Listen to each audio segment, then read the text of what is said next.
What if one of the most powerful cities the ancient world ever produced was not remembered in its own words at all, but only in the words of the people who set out to destroy it, so that even now, more than 2,000 years after its fall, we listen to Carthage, the way you might listen to a conversation through a thick stone wall, catching fragments, guessing at the rest, straining to hear a voice that was very nearly silenced forever. What if a city could begin as a single boatload of frightened exiles landing on a foreign shore, grow into the master of the Western Sea, gather harbors and colonies and silver and grain across 1,000 miles of coastline, frighten the rising power of Rome so deeply that Rome could not rest until it was gone, and then be erased so thoroughly that for long centuries afterward travelers walked across its buried streets without knowing whose bones and stones lay quiet beneath their feet. Tonight, we are going to follow that long and patient story from its very beginning to its very end, and past its end into the strange afterlife of memory. We will start on the narrow eastern shore, where the seafaring people we call the Phoenicians first learned to trust the open water. And we will sail west with them to the low green peninsula on the coast of North Africa, where a new city was founded in hope. We will walk through its double harbor and its crowded streets, sit in its markets, stand in its temples, follow its ships out past the edges of the known world, and then move slowly through the long and sorrowful struggle with Rome that decided the fate of the whole Western Mediterranean. And at the last, when the city has fallen silent, we will watch it rise again out of the earth, under the patient hands of those who wished, at long last, to remember rather than to conquer. So settle in wherever you are. Let your shoulders grow heavy, and let the sound of these old names move slowly around you, like the sea moving against a distant shore. There is nothing here you need to hold on to, nothing you must remember in the morning. You can let the story carry you the way a slow tide carries a small boat, gently, without effort, out toward sleep. And if you find that these quiet walks through the ancient world bring you rest, you are always welcome to subscribe and return whenever the night feels long, so that another calm journey through history will be waiting for you. And now, let us go back, far back, before Carthage had a single wall or a single ship of its own, to the world that made it possible. To understand where Carthage came from, we have to begin far to the east of Africa, on a thin strip of coastline pressed between tall mountains and a wide, restless sea, in the land the Greeks would later name Phoenicia. Picture a narrow ribbon of country running along the eastern edge of the Mediterranean, roughly where the modern coast of Lebanon lies today, with the snow-capped mountains rising steeply just behind the shore, their slopes dark with famous forests of cedar, and before them the sea stretching away without any visible end. This was not a land built for great farming empires. There were no broad river valleys here like the Nile in Egypt or the Tigris and Euphrates in Mesopotamia. No wide plains where a king could gather a vast population of farmers and raise the granaries of a mighty state. There was only a thin shelf of good land between the mountains and the water, and a scattering of small harbors sheltered by rocky headlands and offshore islands. A people hemmed in like that must look outward, and the Phoenicians looked to the sea. They did not think of themselves as a single nation, the way we might imagine a country today. They were the people of their separate cities, each with its own ruler and its own patron gods. Cities whose names still carry a faint music across the ages. There was Byblos, so ancient and so tied to the trade in Egyptian writing material that the Greeks would take from its name their very word for a book. There was Sidon, renowned for the skill of its craftsmen in glass and metal. And there was Tyre, the proud city built partly on an island just off the shore, protected by the water around it, which would in time become the mother of Carthage and send out the colonists who founded it. These cities spoke a Semitic language closely related to Hebrew,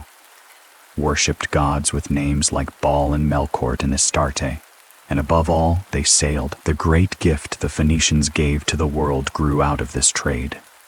though they may never have thought of it as a gift at all. To keep track of cargoes and debts and agreements across many languages and many ports,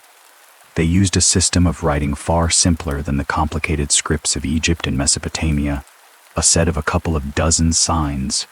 each standing for a sound rather than a whole word or idea. This alphabet was quick to learn and easy to carry, and as the Phoenicians traded around the Mediterranean, it traveled with them. The Greeks adopted it and adapted it, adding signs for their vowels. From the Greeks it passed to the Romans, and from the Romans, across the long centuries, it came at last to the letters on this very page, the letters in which this story is being told. Every time we write a word, we are using, in a distant and altered form, an inheritance from the merchant cities of that narrow eastern shore, the same cities that would one day send a princess and her followers west to found Carthage. It is worth pausing here to feel what it meant to sail that sea in those days, because so much of the Carthaginian story is a story of ships and water, and it is easy for us, who cross oceans in hours, to forget how frightening and how intimate the sea once was. There were no compasses, no charts as we would understand them, no reliable way to know one's position far from land. A captain steered by the shape of the coast, by the flight and behavior of birds, by the color of the water and the sky, by the position of the sun by day and the stars by night, and above all by memory, his own, and that handed down to him. Sailors hugged the coastline whenever they could, moving from headland to headland, from one known spring of fresh water to the next, and made the bold open crossings only when they had to, watching the weather with the anxious attention of men who knew that a sudden storm on that beautiful sea could swallow a ship and every soul aboard without leaving a trace. This hard-won knowledge of the routes was itself a kind of treasure, guarded jealously, for whoever knew the safe paths and the hidden watering places held an advantage over every rival. As the world recovered slowly from a great collapse that had shaken the eastern Mediterranean around the 12th century before the Common Era, when palaces had burned and old kingdoms had fallen, and trade had nearly died, the Phoenician cities survived by doing what they had always done, and then by doing more of it. They pushed their ships farther and farther to the west, following the setting sun along the North African coast and up towards Spain, planting a chain of trading stations as they went. Some of these were little more than a beach with a few storehouses and a place to pull the ships ashore. Others grew into real towns. They settled on islands and headlands where they could anchor safely and trade with the local peoples without provoking them. For the Phoenicians in these early centuries were not conquerors. They came to buy and sell, not to rule, and they were content to leave the interior of every land to whoever already held it, wanting only their harbors and their profit. What drew them so far across such dangerous water was metal. The whole ancient world hungered for it. Bronze, the essential metal of the age, required copper and tin especially was rare and came from only a few distant sources. Silver was needed for ornament and for the tribute that great Eastern kings demanded, and gold was prized above all. The Phoenicians made themselves the great middlemen of this trade, carrying the raw wealth of the far west back to the markets of the east, and bringing Eastern craftsmanship, fine-dyed cloth, worked ivory, delicate jewelry, back to the peoples of the western shores. In southern Spain, where a river carried down silver from the mountains of the interior, they founded a settlement they called by a name that has come down to us as Gadir, which the Romans knew as Gades and which survives today as the Spanish city of Cadiz, one of the oldest continuously inhabited cities in all of Western Europe. Its founding was remembered as reaching back into a time so distant that later ages could hardly measure it, and so the Phoenician world stretched itself out across the whole width of the Mediterranean. A loose web of harbors and trading posts, linking the eastern shore to the far Atlantic gates, held together not by armies or by a single king but by ships, by shared language and gods, by kinship and by profit. Somewhere within this expanding web, at a place chosen with the sure instinct of people who understood the sea, a new settlement would be planted that would in time outgrow them all, growing so great that it would eclipse even proud Tyre that had sent it forth. The story of how that came to be is where our quiet journey now turns.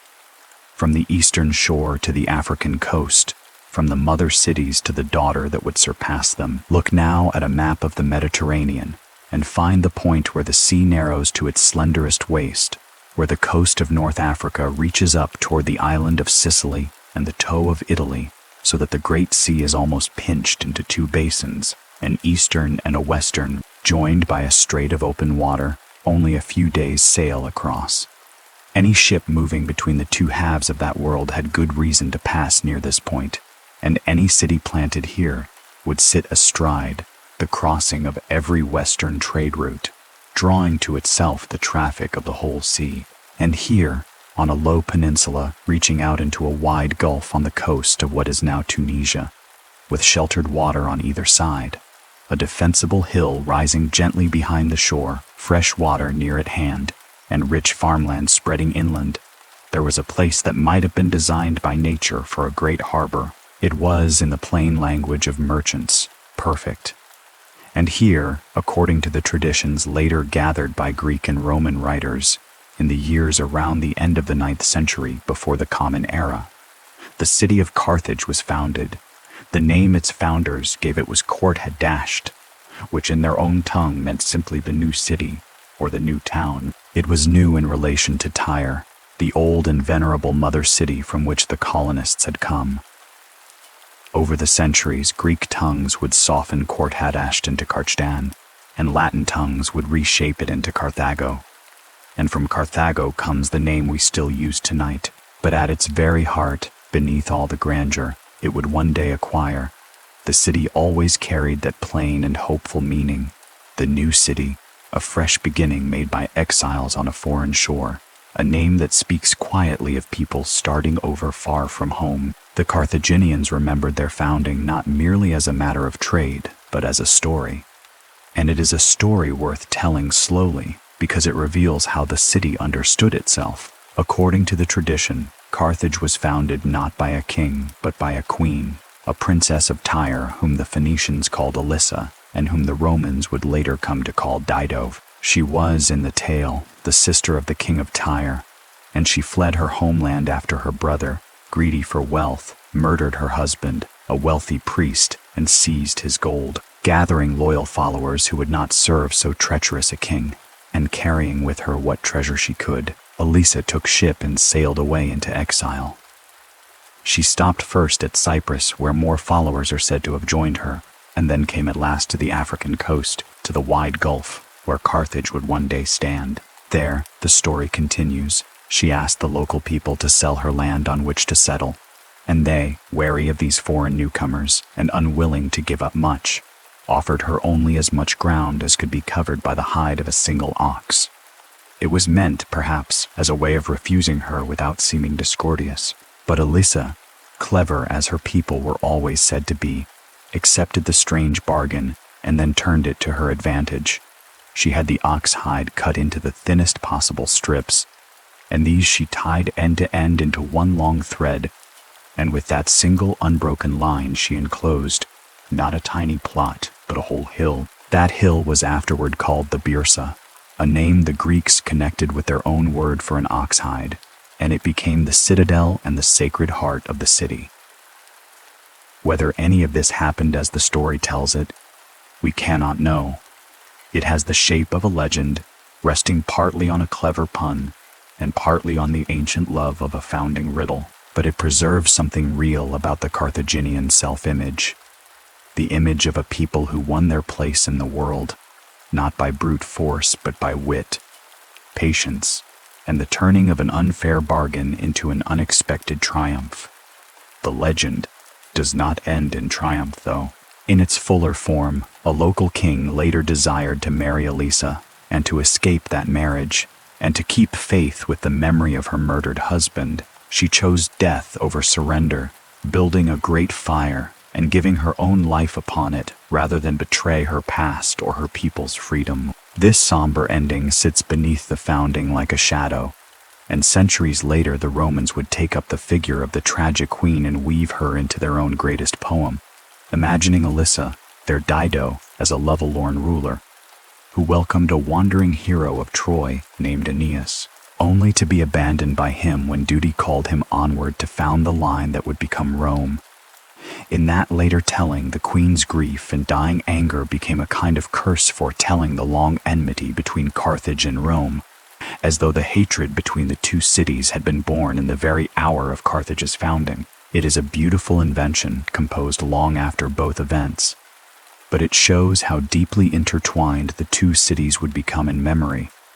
bound together as rivals and reflections across the narrow water that separated them. Let us set the legends gently aside for a moment and turn to the harder ground of what the earth itself can tell us.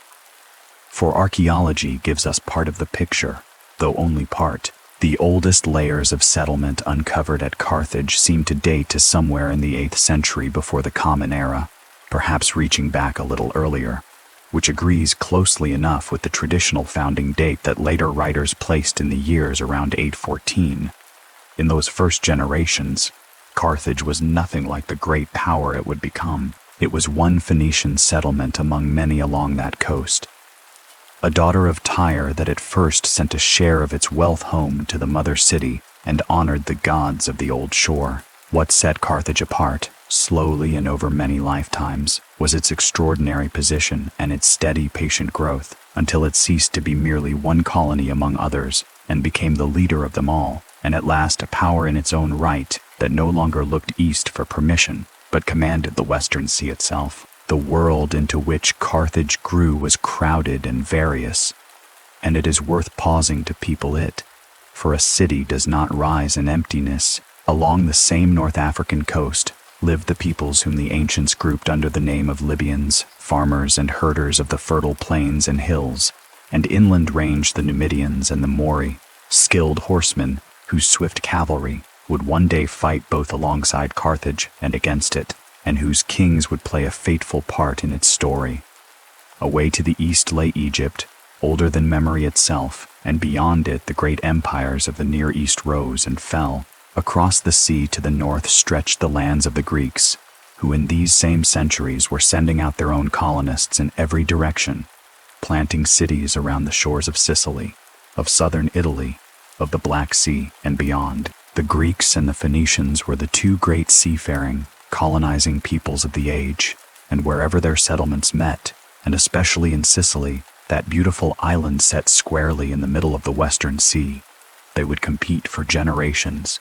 sometimes trading in peace, and sometimes fighting bitterly over harbors and farmland, while kings and colonists moved across the wider map. The ordinary life of early Carthage went on in smaller and steadier ways, and it is in those small ways that the human warmth of the story lives. The first settlers built modest houses, worked their landing beaches, and buried their dead in graves whose quiet contents still speak to us across the centuries. In those early tombs, archaeologists have found simple pottery, amulets fashioned in the Egyptian style, small carved scarabs, beads of colored glass, and little figures of gods, the ordinary treasures of ordinary people who wanted their loved ones protected in the world beyond. They spoke the Phoenician tongue, which in Africa slowly took on its own character and came to be called Punic, from the Latin word the Romans used for these people, Pini or Puny, which itself descended from the same root as the word Phoenician, and the purple dye that had made the eastern cities rich. When you hear, later in this story, of the great Punic Wars, that single word carries within it this whole long chain of memory, all the way back to the reddish-purple dye of the far eastern shore. The Carthaginians brought their gods with them across the sea, and those gods are among the clearest voices we can still hear from the vanished city, because their names appear again and again on the stones the city left behind. Chief among them stood a powerful father, god named Baal-Hamon, associated with the sky and with the fertility of the fields, whose name meant something like Lord of the Brazier or Lord of the Hot Place, and whose worship reached far back into the Phoenician past. Beside him, and in the affection of the Carthaginians perhaps even coming to stand above him, was the goddess Tanit, especially beloved in Carthage, guardian of the city itself, linked with the moon, with motherhood, and with the fruitfulness of the earth. Her sign, a simple figure of a triangle topped by a horizontal bar and a disc, so that it resembles a small standing human shape with its arms lifted, appears carved on countless stones throughout the Carthaginian world, patient and silent, one of the most recognizable marks the city ever made. There were other gods too, and among them Melkort, the great god of Tyre, to whom the Carthaginians long continued to send honor and tribute in the distant mother city, keeping alive the thread that bound them to the shore from which they had come. The religion of Carthage is one of the places where an honest storyteller must slow down and step carefully, because it touches on one of the oldest and most painful controversies surrounding this civilization, and it deserves to be handled with restraint and fairness rather than with drama. Greek and Roman writers, who were frequently the enemies of Carthage, accused the city of sacrificing its own young children to its gods, of offering infants upon altars in times of great danger to win the favor of heaven. For a long time, many scholars treated these accounts as hostile slander, the sort of terrible thing that rival people so often say about one another to make an enemy seem monstrous. But excavations at Carthage and at other Phoenician settlements in the west uncovered special walled sacred precincts, which modern scholars call by a term borrowed from the Hebrew scriptures, the Tophet, filled with urns that held the burned bones of very young children together with those of small animals, and marked above by carved stones dedicated to Baal-Hamon and to Tanit. What these solemn places truly mean is still genuinely debated among serious scholars, and honesty requires us to admit the uncertainty rather than reach for a simple and dramatic answer. Some believe the evidence confirms that the Carthaginians did, at least in certain times and under certain terrible pressures, practice the sacrifice of children as the gravest and most desperate of offerings. Others argue that these precincts were instead cemeteries set aside for infants who had died naturally, in an age when so very many children did not survive their first fragile months,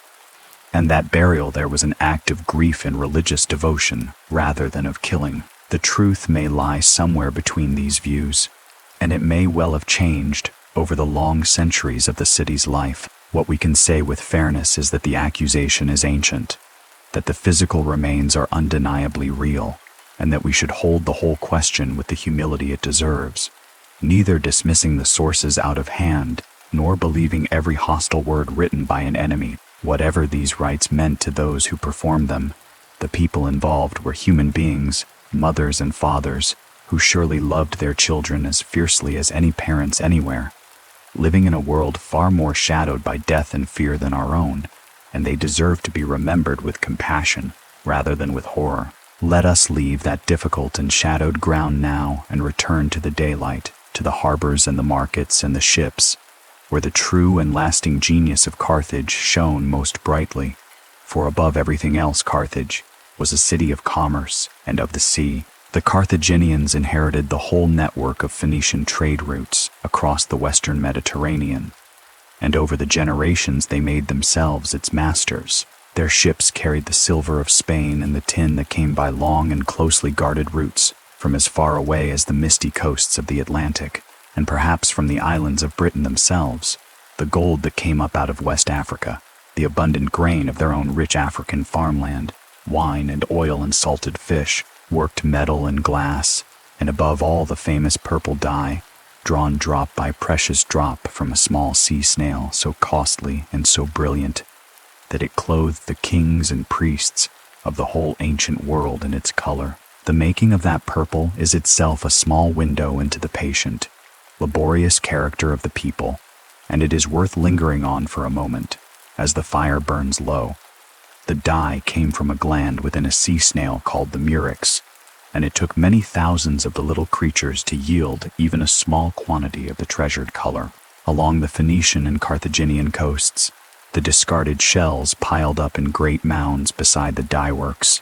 and the whole district reeked of the decaying flesh that the long process required. It was foul and difficult work, carried out by laborers whose lives were bound to that heavy smell, and yet the result was a color unlike any other, a deep reddish purple that did not fade in the sun but only seemed to grow richer with time. To wear that purple was to announce one's place at the very summit of the world, and the wealth that flowed from its making poured back into the counting houses of Carthage, quiet stone rooms where merchants weighed silver by lamplight and kept their careful records in the Punic script. And so, from a single boatload of exiles and a hill enclosed by a clever thread of oxhide, the new city had begun to become something the world would not forget. A merchant power reaching out across the whole western sea, its gods carried from the eastern shore, its language taking on a new African life, its ships slipping out past the harbors towards Spain and Sicily and the distant Atlantic gates. But we have only stood at the threshold of its greatness. In the early generations when Carthage was still finding its strength, the double harbor that would astonish the ancient world, the crowded streets and the tall houses, the republic of merchants that a great philosopher would one day praise, the rich estates and the famous farming, the long struggle over Sicily, and the far voyages out beyond the edge of the map, all of this lies ahead of us in the deeper hours of the night. For now, it is enough to see the new city taking root on its perfect shore, small still, but growing, its future hidden from it. Its people simply at home by the sea beneath the same wheeling stars that shine on us tonight. Let us return now to Carthage, as it stood in its confident middle centuries, some 300 or 400 years after the first exiles had drawn their thread of oxhide around the hill, when the small colony had swelled into one of the largest and richest cities anywhere along the shores of the Mediterranean. If we could stand offshore on a clear morning, our little boat rocking gently on the swell, and look toward the land, we would see a great city climbing the slopes above its harbors, crowned by the ancient citadel of the Byrsa, ringed by pale walls of dressed stone, its flat rooftops crowded close together, its temples catching the first light of the sun, and before it all, guarded and half-hidden, the double harbor that was at once the marvel, the engine, and the secret of its power. That harbor deserves a slow and careful look, because in its shape we can read the whole character of Carthage, its wealth, its cleverness, and its deep and abiding bond with the sea. The Carthaginians built not one harbor but two, joined together and yet kept distinct in purpose. The outer harbor was rectangular, a great commercial port where merchant vessels from every corner of the known world could tie up along the quays, unload their cargoes of grain and metal and dyed cloth, take on the goods of Africa in exchange, and pay their dues to the officials of the city. Behind this open port, connected to it by a narrow channel that could be closed off with iron chains, lay a second harbor, and this one was circular, ringed all the way around by covered ship sheds, with a small artificial island rising at its very center that was itself lined with more sheds. This inner basin was reserved entirely for war. Here, the warships of Carthage could be drawn up out of the water, protected from the rot and the beating sun, kept dry and ready for the day they would be needed. Ancient writers claimed that this hidden naval harbor could hold well over 200 warships at once, all of them out of sight of anyone standing in the outer commercial port, so that a foreign merchant might spend days in the harbor of Carthage buying and selling, and never once glimpse the fleet that lay waiting just beyond the inner wall. To build and to maintain such a place required not only great wealth but a formidable talent for organization, and Carthage possessed both in full measure. The warships that filled those sheds were the celebrated vessels of the ancient Mediterranean, long and low and swift, driven by many banks of oars and by a single square sail when the wind allowed. Their prows sometimes armored with heavy bronze rams built to shatter the hulls of enemy ships below the waterline. The Carthaginians were reckoned among the finest shipbuilders of their entire age, and there is a genuinely remarkable piece of evidence for the way they worked, drawn not from the words of their enemies, but from the timbers of one of their own vessels. Centuries later, off the coast of Sicily, divers recovered the remains of a Carthaginian warship, and among its ancient timbers they found letters and marks that had been cut into the wood, guiding signs left by the shipwrights, showing plainly that the vessel had been built to a standard pattern, its component pieces prepared in advance, and then fitted together almost the way one might assemble a kit. This was something close to mass production in the ancient world. A fleet turned out quickly into a shared design, and it helps to explain how Carthage, even after losing great numbers of ships in battle, could with alarming speed put fresh fleets to sea, replacing its losses faster than its enemies could quite believe. Beyond the harbors lay the city itself, rising up its slopes. And here we can let our imagination move slowly through the daily life that filled the long centuries of trade and relative peace. The streets nearest the ports would have been crowded and full of noise, the constant, layered noise of a great trading emporium. Here moved sailors of a dozen nations, speaking Punic and Greek and Iberian, and the tongues of Africa, merchants haggling over prices, with the patience of men who did this every day of their lives. Porters bent beneath heavy jars of wine and oil, the salt smell of the sea mingling with the smell of tar and smoke and fish and crowded humanity. Warehouses stood ready to receive the goods that flowed endlessly in and out. Workshops turned out pottery and glass, worked metal and carved ivory, and the small amulets and figurines that people carried for luck and slipped into the graves of those they loved. Money changers sat at their tables weighing silver, for it is worth noting that Carthage came surprisingly late to the minting of its own coins, striking them at first, mainly to pay its soldiers and its overseas expenses, and when at last Carthaginian coinage did appear, it often bore the image of a spirited horse or a graceful palm tree, along with the head of a goddess, symbols of the city and of the fertile land that sustained it. Higher up the slopes, away from the din and the smells of the waterfront, stood the houses of the prosperous. Some of them were large and finely built, their rooms arranged around open interior courtyards, where a little fountain or a cistern mouth might stand, their floors laid with colored stone or smooth plaster, their walls sometimes painted. Water was gathered and hoarded with the greatest care, for this was a dry land where the rain fell in the winter months, and then held back through the long hot summers, and the Carthaginians became true masters of the cistern and the reservoir, cutting great chambers into the rock beneath their houses to catch and store the winter rains against the thirsty months ahead. Carthage grew so densely populated that later writers described tall buildings of several stories, apartment blocks rising above the narrow streets, a crowding that speaks of a population which at the city's height may have reached into the hundreds of thousands, making Carthage one of the largest urban centers anywhere in its world. To walk those upper streets in the cool of the evening, past the doorways of the houses, past the small household shrines with their offerings to Tanit, past the lamplight beginning to glow in the windows as the sky went dark over the sea, would have been to move through one of the great cities of the ancient earth, alive with the ordinary business of tens of thousands of lives. Now here we come to one of the most genuinely surprising things about Carthage, a thing that sets it apart from most of the great powers of its age, and that too many tellings pass over quickly.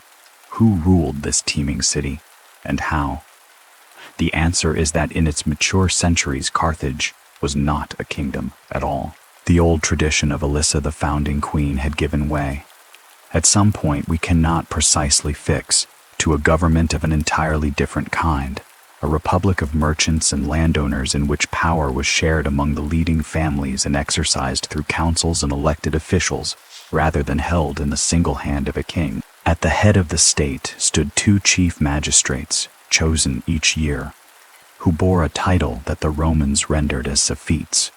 a word springing from the same ancient root as the Hebrew word for judges. Beneath and around these annual magistrates worked a senate or council of elders, made up of the heads of the powerful families, and within that body there came to be a smaller and especially powerful court of around 100 or more judges who wielded great authority and could hold even generals to account. And beyond these bodies there existed an assembly of citizens, which could be called upon to decide certain matters, particularly when the council and the magistrates could not agree among themselves, giving the ordinary citizens of Carthage at least some voice in the direction of the state. This system did not go unnoticed by the thinkers of the wider world. The great Greek philosopher Aristotle, writing far away in Athens, studied the constitution of Carthage with real and careful admiration, and included it in his examination of the best-governed states of his time. In his great work on politics, he praised the government of Carthage as one of the best ordered anywhere, setting it beside the famous and much-admired constitutions of Sparta and Crete, and observing how it balanced different elements against one another, the kingly, the aristocratic, and the popular, in a way that gave the state a rare stability. He noted, with a philosopher's discerning eye, that Carthage had endured for a very long time without falling either into the tyranny of a single ruler or into the disorder of the mob, and he took this durability as the mark of a well-designed constitution. He did offer his criticisms as well, for he was an honest observer. He remarked that the Carthaginians seemed to prize wealth very highly, so highly that public offices could in effect be gained through it, and that a single rich man might come to hold several important posts at once, which in his judgment tilted the state somewhat too far toward rule by the wealthy. But the simple fact that so great a Greek mind treated the government of Carthage as worthy of serious study, ranking it among the finest examples known to him, tells us something essential. This was no crude or barbarous place. It was a sophisticated political community with its own laws, its own institutions, its own long civic memory, and its own carefully balanced way of governing itself, a genuine rival not only in wealth, but in the arts of civilization. It is one of the quiet sorrows of history that we know so little of Carthage from the inside, that we must so often peer at it through the eyes of others. The Carthaginians were a fully literate people who kept records, drew up treaties, composed histories and religious texts, and we may be sure poetry, and produced at least one work of such lasting value that even their enemies took pains to preserve it. A Carthaginian named Mago wrote a great treatise on agriculture, a work said to run to 28 books, on the whole art of running a farm and an estate in the particular climate of North Africa, on the tending of vines and olives, the raising of cattle, the keeping of bees, the management of laborers and land. This work was held in such esteem that when Carthage at last fell, the Roman Senate specifically ordered it to be translated into Latin, an extraordinary honor to pay to the writing of a defeated enemy, and through the later Roman authors who quoted and drew upon it, fragments of Mago's wisdom survive even to our own day. In those fragments we hear faint but real the voice of a Carthaginian gentleman, farmer, speaking across 2,000 years about the proper care of the soil, the right way to plant a vineyard, the health of one's herds, a voice at once utterly ancient and touchingly familiar. But almost everything else the Carthaginians wrote is gone. Their histories, their poetry, their sacred books, the records of their councils and their harbors, nearly all of it perished in the destruction of the city or crumbled away in the long centuries that followed. And so, for most of their story, we are left listening through the wall, hearing Carthage described by Greeks and Romans, who were often its rivals, and sometimes its deadliest enemies, forever straining to catch the true note beneath the hostile echo. Beyond the walls of the city stretched the other great foundation of Carthaginian wealth, one that is easy to overlook amid all the talk of ships and purple dye and distant voyages, for Carthage was not only a merchant power, but a mighty agricultural one, mistress of some of the richest farmland in the entire ancient world. The broad plains and river valleys of what is now Tunisia and eastern Algeria produced grain in great abundance, and the surrounding hills bore olives and vines. The Carthaginian aristocracy invested heavily in vast country estates, worked by hired laborers and by the enslaved, and it was on these estates that the practical wisdom gathered in Mago's books was put to daily use. This deep agricultural wealth mattered enormously, and it is one of the keys to understanding the whole story, because it meant that Carthage did not depend upon trade alone. It could feed itself abundantly and produce a great surplus besides, and this fertility of the African land would one day, long after Carthage itself had fallen, make the same region one of the great granaries of the Roman world, its wheat sailing across the sea to feed the very city that had destroyed it. The land the Romans coveted so bitterly was, in the end, the deepest treasure Carthage possessed. While the great families managed their estates and the councils debated in the city, ordinary people lived the small, enduring lives that the grand histories so rarely trouble to record. And it is worth turning aside, in the quiet of the night, to remember them. The farmers of the African countryside, many of them Libyans working land now dominated by the great city, rose with the first light to tend their fields and their animals, handing over a heavy share of their harvest as tribute or as rent sometimes bearing that burden with resentment toward the distant city that grew rich upon their labor. Fishermen worked the coastal waters in small boats, casting and mending their nets, reading the weather and the sea. Craftsmen bent over their benches in the crowded workshops of the city, shaping the ordinary goods of daily life. Women managed the households, wove the cloth, ground the grain between stones, drew the water, and raised their children in a world where so many little ones did not live to grow up. A grief that touched nearly every family and shaped the deep anxieties of their religion. In the evenings, families gathered by the soft light of small clay oil lamps, ate their bread and their fish and their olives, drank their wine mixed with water, told the old stories, and slept beneath the same stars that wheeled above Tyre and Athens and the distant coast of Italy. The great questions of empire and trade and war meant little to most of them, until the day those questions came at last to their own doors, as one day they would. The empire that Carthage built across the centuries was unlike the great land empires of the East, and it is important to understand its unusual shape. It was not a solid block of conquered territory ruled from a single center by governors and soldiers. It was instead a scattered web of harbors, islands, coastal towns, and trading posts, held together by ships and by shared interest as much as by any force of arms. Some of these places were old Phoenician colonies that had over time come to accept Carthage as their natural leader and protector. Others were towns that Carthage had founded directly or had brought under its control. Still others were allied peoples who traded with Carthage and fought alongside it when it suited them to do so. The true heart of this whole system was the sea itself, the network of roots that bound the scattered pieces together, and Carthage guarded those sea lanes with a jealousy that could turn deadly. It was said, and the saying may hold real truth, that Carthaginian ships would sink foreign vessels that ventured too near the secret sources of their wealth in the far Atlantic,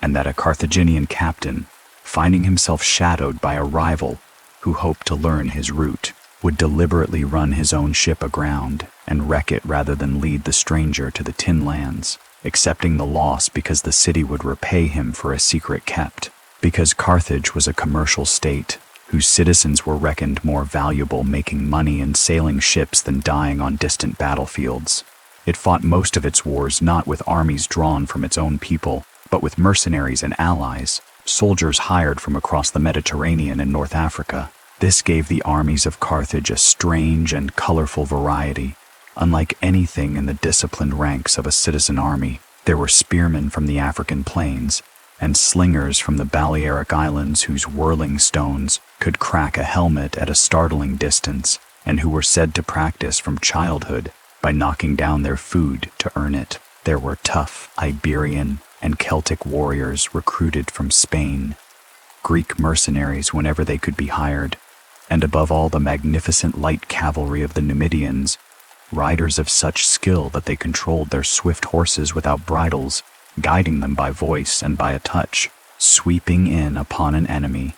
and away again before any heavier horseman could hope to close with them. In later years, from the plains and forests of North Africa, Carthage would also bring war elephants into its armies, great beasts that could terrify soldiers who had never faced them, though they carried a danger of their own, for a wounded or panicked elephant would turn and trample its own side as readily as the enemy. This reliance on hired soldiers was at once a great strength and a deep and dangerous weakness, and the tension between the two runs all through the military history of Carthage. On the one hand, it allowed a city of merchants to project power across the whole sea without draining away its own population into the graves of foreign wars, and it drew upon the very best fighters that many lands could offer. On the other hand, mercenaries fight for pay and not for love of country, and an army of hired men, if left unpaid or ill-treated, could turn upon its masters with a fury more terrible than any foreign foe. Carthage would one day learn this lesson in blood, in one of the most savage episodes of its entire history, when at the close of its first great war a vast host of its own unpaid soldiers rose in revolt, and the city had to fight for its very survival against the very men it had hired to defend it. But that terrible war belongs to a later hour of our story. and we will come to it gently when the time is right. For now, in these ripening centuries of the city's greatness, the chief rivals of Carthage were not the Romans at all. Rome in this age was still a small and struggling people in central Italy, barely known to the wider Mediterranean world, its future greatness hidden even from itself. The chief rivals of Carthage in these long centuries were the Greeks, and the great arena of their contest was the island of Sicily, that beautiful triangle of fertile land set squarely in the middle of the Western Sea, so close to both Africa and Italy that whoever held it held the crossroads of the whole region. Sicily was rich in grain and dotted with cities. The Greek colonies clustered mostly in the east of the island, and the Phoenician and Carthaginian settlements holding the west. And for generation upon generation, Carthaginians and Greeks struggled over it, back and forth, in a rivalry that flared into open war, subsided into uneasy truce, and then flared once more, never quite reaching a final and lasting decision. The greatest of the Greek cities on Sicily was Syracuse, powerful, wealthy, and proud, ruled at various times by kings or by ambitious sole rulers whom the Greeks called tyrants, a word that then meant simply a man who had seized power rather than one who was necessarily cruel. The long wars between Carthage and Syracuse fill the pages of the Greek historians with sieges and sea battles, with alliances made and broken, with cities captured and destroyed and rebuilt again upon their own ruins. There was a famous and cherished Greek tradition that on a single day, far to the east, the Greeks of the mainland turned back the great invasion of the Persian king at the sea battle of Salamis, while on that very same day, or very nearly so, the Greeks of Sicily crushed a great Carthaginian army at the Battle of Himera, so that the whole Greek world seemed to have been saved at once east and west together from the threat of conquest. Whether the two victories truly fell upon the same day is doubtful, and probably reflects the pleasing pattern that the Greeks liked to see shaping their own past. But the Battle of Himera itself was real enough. A heavy defeat suffered by Carthage in the years around 480 before the Common Era, and it checked Carthaginian ambitions on the island for a considerable time. Yet Carthage always returned. Later expeditions won back the lost ground, took Greek cities, and pushed the frontier back and forth across the island through the generations. There were terrible moments in these wars, cities stormed and their people carried off. And there were plagues that swept through the crowded armies and killed far more men than any battle, for disease was ever the deadliest general in ancient warfare. And there were also long stretches of trade and quiet coexistence, when Greek and Punic merchants did their business side by side in the same harbors, when Greek craftsmen worked for Carthaginian patrons, and when the two peoples borrowed from one another's art and manners even as their cities warred. For the ordinary people of Sicily caught between the two great powers, life was a matter of enduring whichever side happened to rule their town this year, of rebuilding their homes and their fields after each war passed over them, of paying their tribute to whoever arrived with the larger fleet. The contest for Sicily was old and weary and inconclusive, a slow grinding of two great powers against each other with the island as the stone between them. And it might well have gone on in the same way for centuries more, had not a new and utterly different kind of power begun, slowly and almost unnoticed, to rise upon the Italian mainland to the north. And so, at last, our story turns toward that new power, toward the small city on the banks of the river Tiber, that would grow into the great antagonist of Carthage, the city whose name would be forever bound up with its own. For while the Carthaginians and the Greeks wore themselves out in their endless struggle over Sicily, Rome had been quietly and steadily conquering its neighbors, tribe by tribe and city by city, extending its power and its network of alliances across the Italian peninsula until it had made itself master of all Italy, and at last stood upon the shore of the same narrow sea, looking across the water at the very island where Carthage had fought for so long. Two great powers now faced one another across a strip of sea, only a few miles wide at its narrowest, at the point where the toe of Italy nearly touches the northeastern corner of Sicily. Neither of them had truly sought a quarrel with the other. For a long time they had even been friends of a sort, bound by a series of old treaties of trade and mutual respect, careful agreements that marked out where the ships of each city might sail and where they might not, and that had once even seen them cooperate against a common danger. But both cities were now growing. Both were proud. Both were hungry for security and for advantage, and the rich island lying between them was too tempting a prize for two such powers to leave forever in an uneasy peace. Before we follow them into the long struggle that would decide the fate of the Western world, it is worth pausing a while longer among the ordinary things of Carthaginian life, the small textures of the world that the wars would eventually consume, for it is these human details that make the later loss mean something. Consider the food that filled the tables of the city, the daily bread of a Mediterranean people. There was wheat and barley in abundance from the African fields, made into bread and into porridges and gruels that were the true foundation of ancient eating. There were olives and the golden oil pressed from them, used for cooking, for lamps, for anointing the skin. There were figs and dates and pomegranates, grapes, fresh and dried, almonds and other nuts. There was fish from the sea, both eaten fresh at the coast, and salted and preserved to be carried inland and traded far afield. And the Carthaginians were famous for a strong and pungent fish sauce that seasoned their dishes, a taste the wider Mediterranean world would come to share. There was wine, drunk mixed with water, as was the custom, and honey to sweeten what needed sweetening in an age with no other sweetener.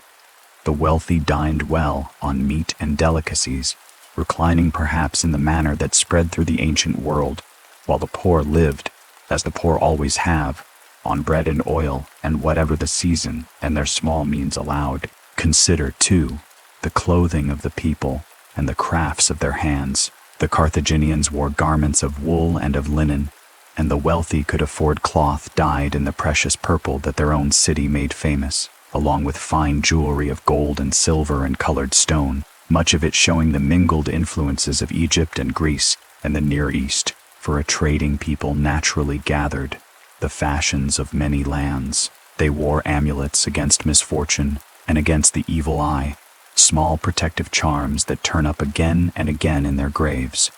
speaking quietly of a people who lived, as most ancient peoples did, in constant awareness of the unseen powers they believed surrounded them. Their craftsmen worked in glass, making beads and small vessels, and those curious little glass vases, pendants shaped like tiny grimacing heads that were carried perhaps to frighten away evil spirits, and which have been found scattered across the whole reach of the Carthaginian world, small silent witnesses to the fears and hopes of ordinary men and women long turned to dust. Consider the sounds and rhythms of a Carthaginian day, the way the light moved across the city from the sea in the morning to the hills in the evening. Consider the temples with their priests and their offerings, the smoke of incense and sacrifice rising into the bright African sky, the murmured prayers to Tanit for a safe voyage or a healthy child, or a good harvest. Consider the harbor at dawn, the fishing boats going out, and the harbor at dusk, the great merchant ships coming in from Spain or Sicily after weeks at sea, their crews weary and glad, their holds full of silver or grain, tying up at last along the crowded quays of the city that had sent them out. Consider the children playing in the narrow streets, the old men talking in the shade, the women at the wells and the looms, the whole vast and ordinary business of a great city living its life, generation after generation, century after century, most of its people never dreaming that a day would come when all of it would end, when the harbors would be blocked, and the walls thrown down and the streets given over to fire, and the new city that had stood for 700 years would pass out of the world of the living and into the uncertain keeping of memory. But that day was still far off, and there is no need to hurry toward it, for now the city stood at the height of its old world, wealthy and clever and secure, its double harbor full of ships, its farms heavy with the promise of grain, its republic praised by the wisest of the Greeks, its gods honored on their hill, its merchants weighing silver by lamplight, and Rome no more than a rising shadow across the water, not yet even known by name to most of the people who filled the crowded streets. The long peace between Carthage and Rome would hold for a while yet, and the slow gathering of the storm that would break it is where our quiet journey travels next, into the first of the three great wars that would decide the fate of the Western world. But the hour is late, and the story of those wars is long, and there is no need to enter them tonight in haste. Let the city rest a moment longer at its height, the harbors full, the farms green, the rival across the water still only a shadow, and let us rest with it, in the quiet before the change. As the fire burns low and the sea moves gently against the ancient shore, we come now to the long struggle between Carthage and Rome, the contest that filled the 3rd and much of the 2nd century before the Common Era, and that later ages would gather under a single grave name, the Punic Wars. It is the part of the Carthaginian story that has been told most often,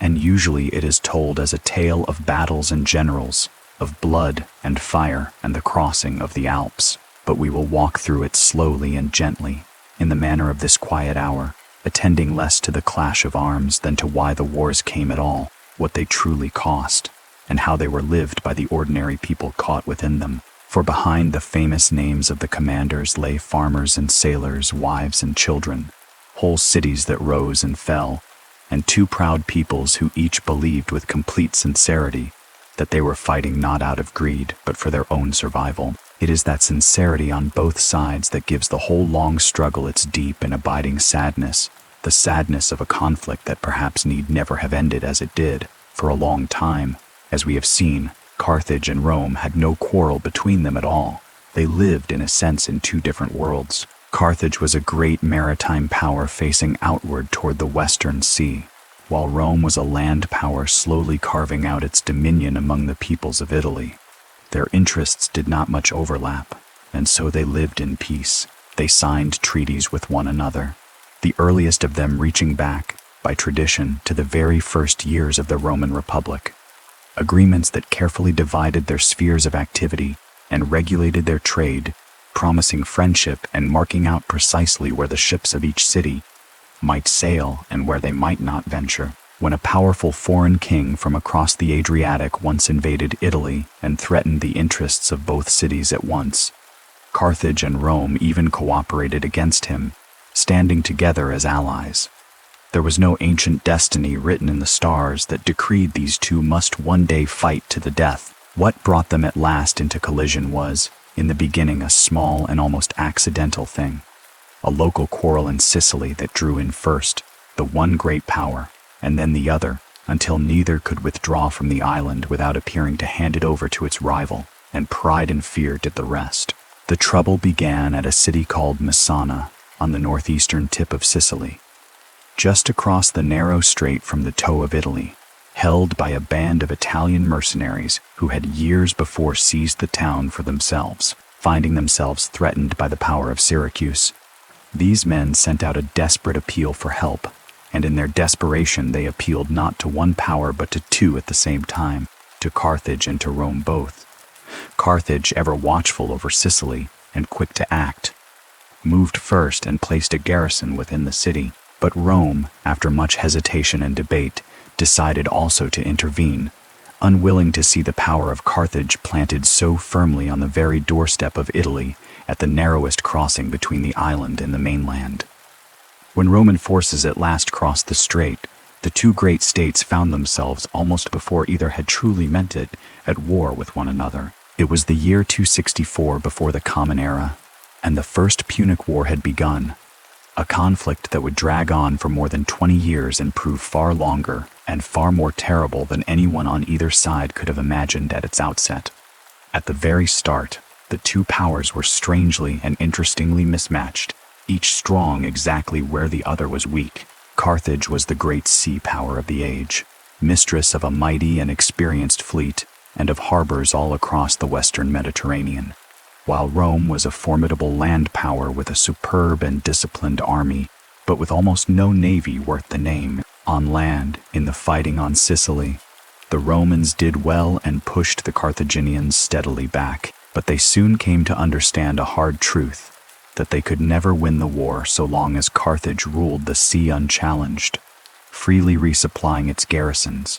moving its armies wherever it wished, and raiding the coasts of Italy itself whenever it pleased. And so the Romans made a decision that reveals better perhaps than any battle, the stubborn and almost frightening determination that would carry them through every disaster of these wars and of the wars to come. They resolved to build a war fleet from nothing at all, to make themselves a sea power by sheer force of will, though they had never before been a people of the sea. There is a story which may hold more legend than exact fact,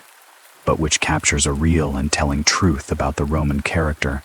that the Romans used a wrecked Carthaginian warship, cast up onto their shore by a storm, as the very model for their own fleet, copying its design plank by plank because they did not themselves know how to build such vessels. Whatever the precise truth of that tale, within a remarkably short span of time Rome had constructed a war fleet of its own and manned it with rowers drawn from its citizens and its Italian allies, men who had to be trained,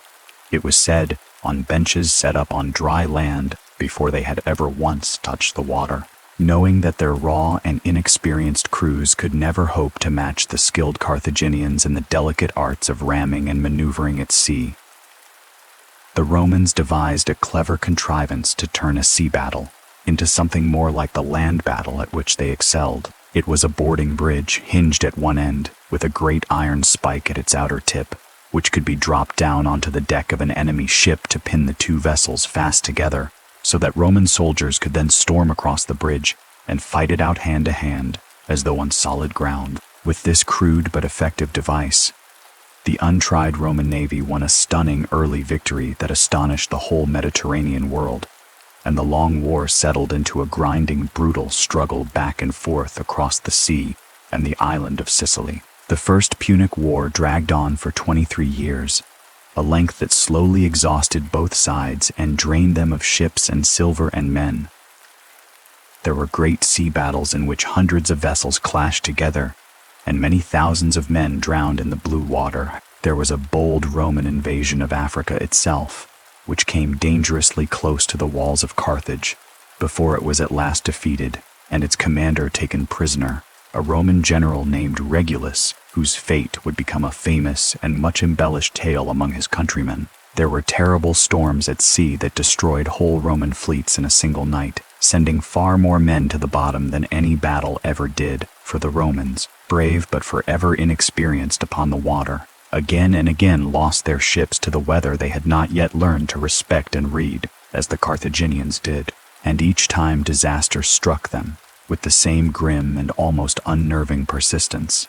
The Romans simply built new fleets and returned to the fight. Carthage, for its part, fought hard and skillfully, but it was hampered by the very nature of its merchant state, reliant on hired soldiers whose loyalty had a price, cautious with the lives and the money of its citizens, its generals sometimes hesitant to risk everything on a single throw, its councils often slow to commit the full weight of the city's great resources to a war that must have seemed, to a trading people, an endless drain upon their wealth. In the end, after more than 2 decades of struggle, it was a naval battle fought off the western coast of Sicily, near the Aegates Islands, in the year 241 before the Common Era, that finally decided the whole long war. A fresh Roman fleet, built with money raised through the private loans and patriotic gifts of Rome's leading citizens when the public treasury lay empty and exhausted, caught and crushed a Carthaginian relief force that was attempting to bring supplies and reinforcements to the isolated Carthaginian army trapped in the west of Sicily.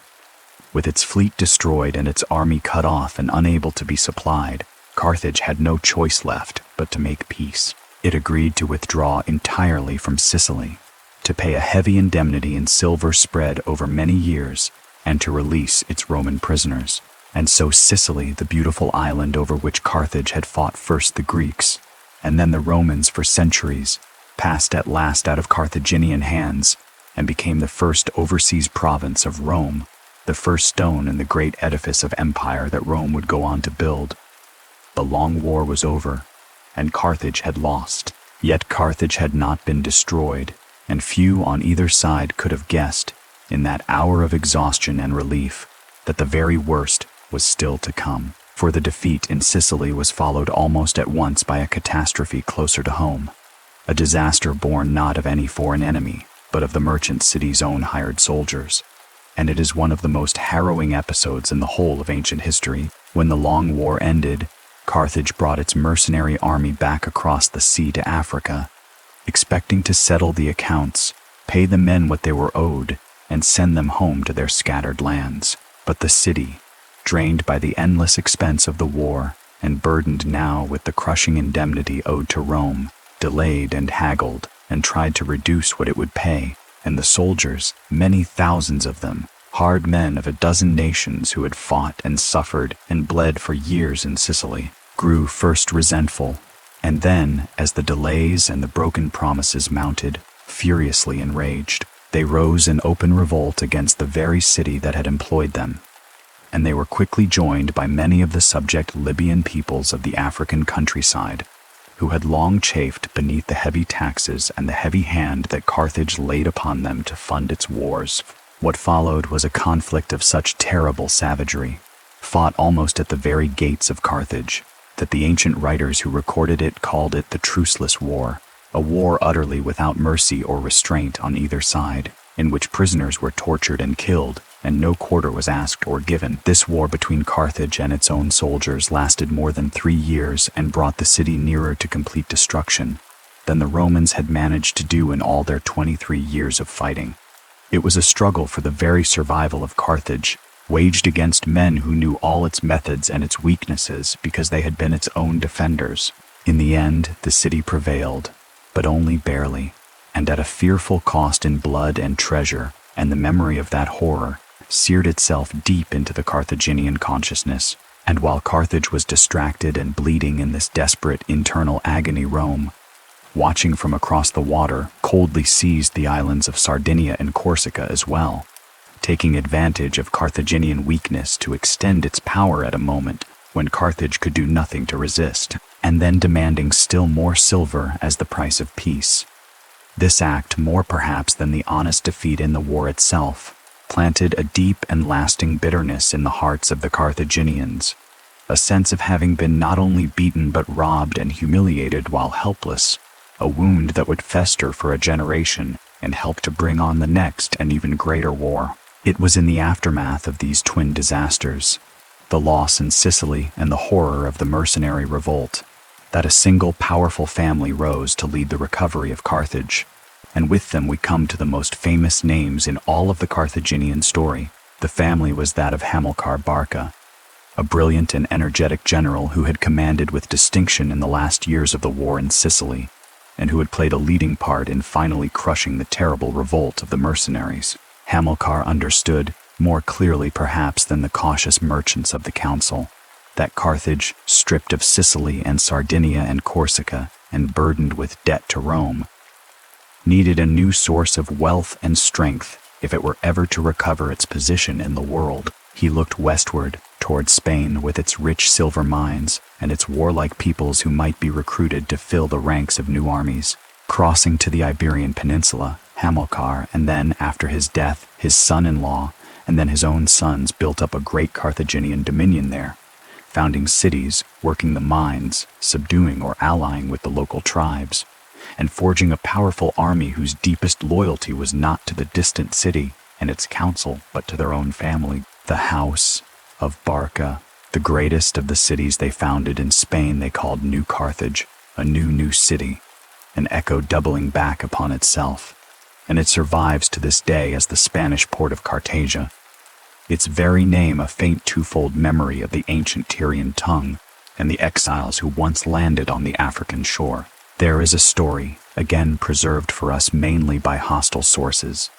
but perhaps holding within it a genuine kernel of truth, that Hannibal Barca, before he crossed the sea to Spain, took his young son with him to a temple, and there had the boy lay his hand upon the sacred offerings and swear a solemn oath, never to be a friend to Rome, to hold an undying enmity toward the people who had so humbled his city, robbed it of its islands, and shamed his father.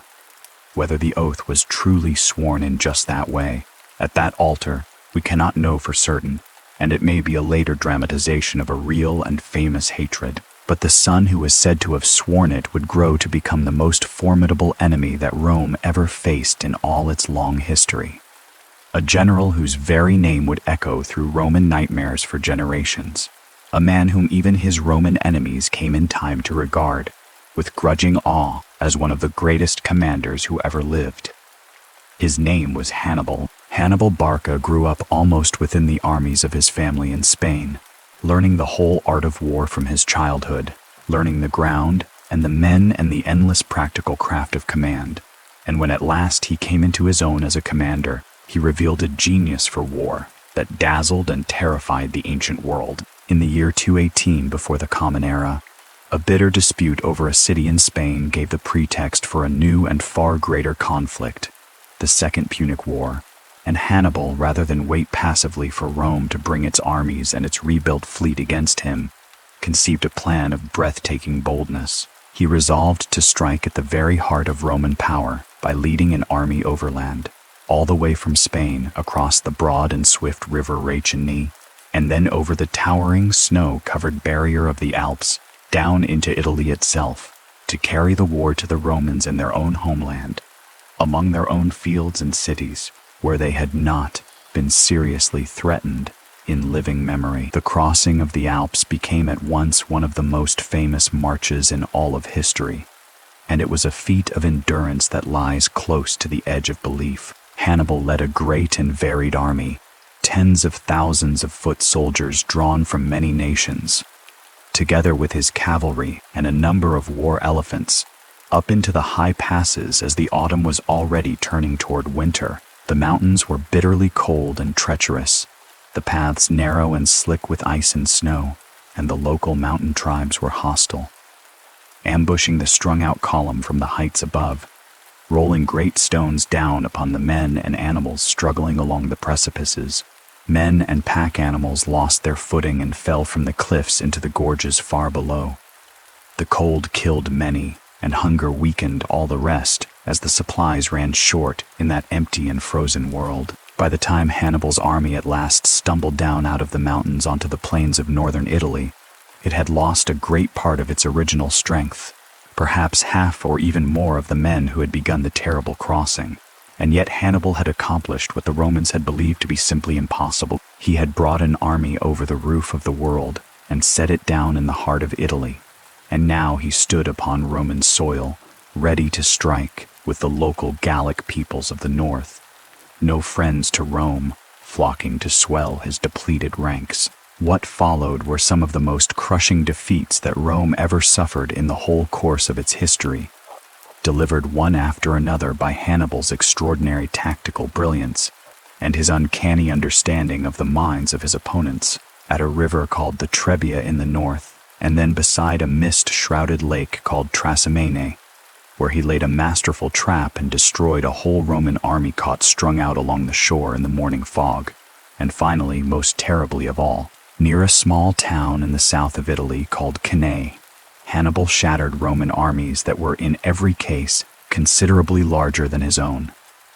The Battle of Cannae, fought in the year 216 before the Common Era, has been studied by soldiers ever since as a model of the tactician's art. There Hannibal deliberately allowed the center of his own line to give way and bend backward before the massive Roman assault, drawing the confident Roman infantry deeper and deeper in, while his cavalry swept the field of the Roman horse, and his veteran troops on the wings held firm and then closed in from the sides, until the whole vast Roman army found itself surrounded on every side, pressed together into a shrinking mass where its very numbers became a fatal curse,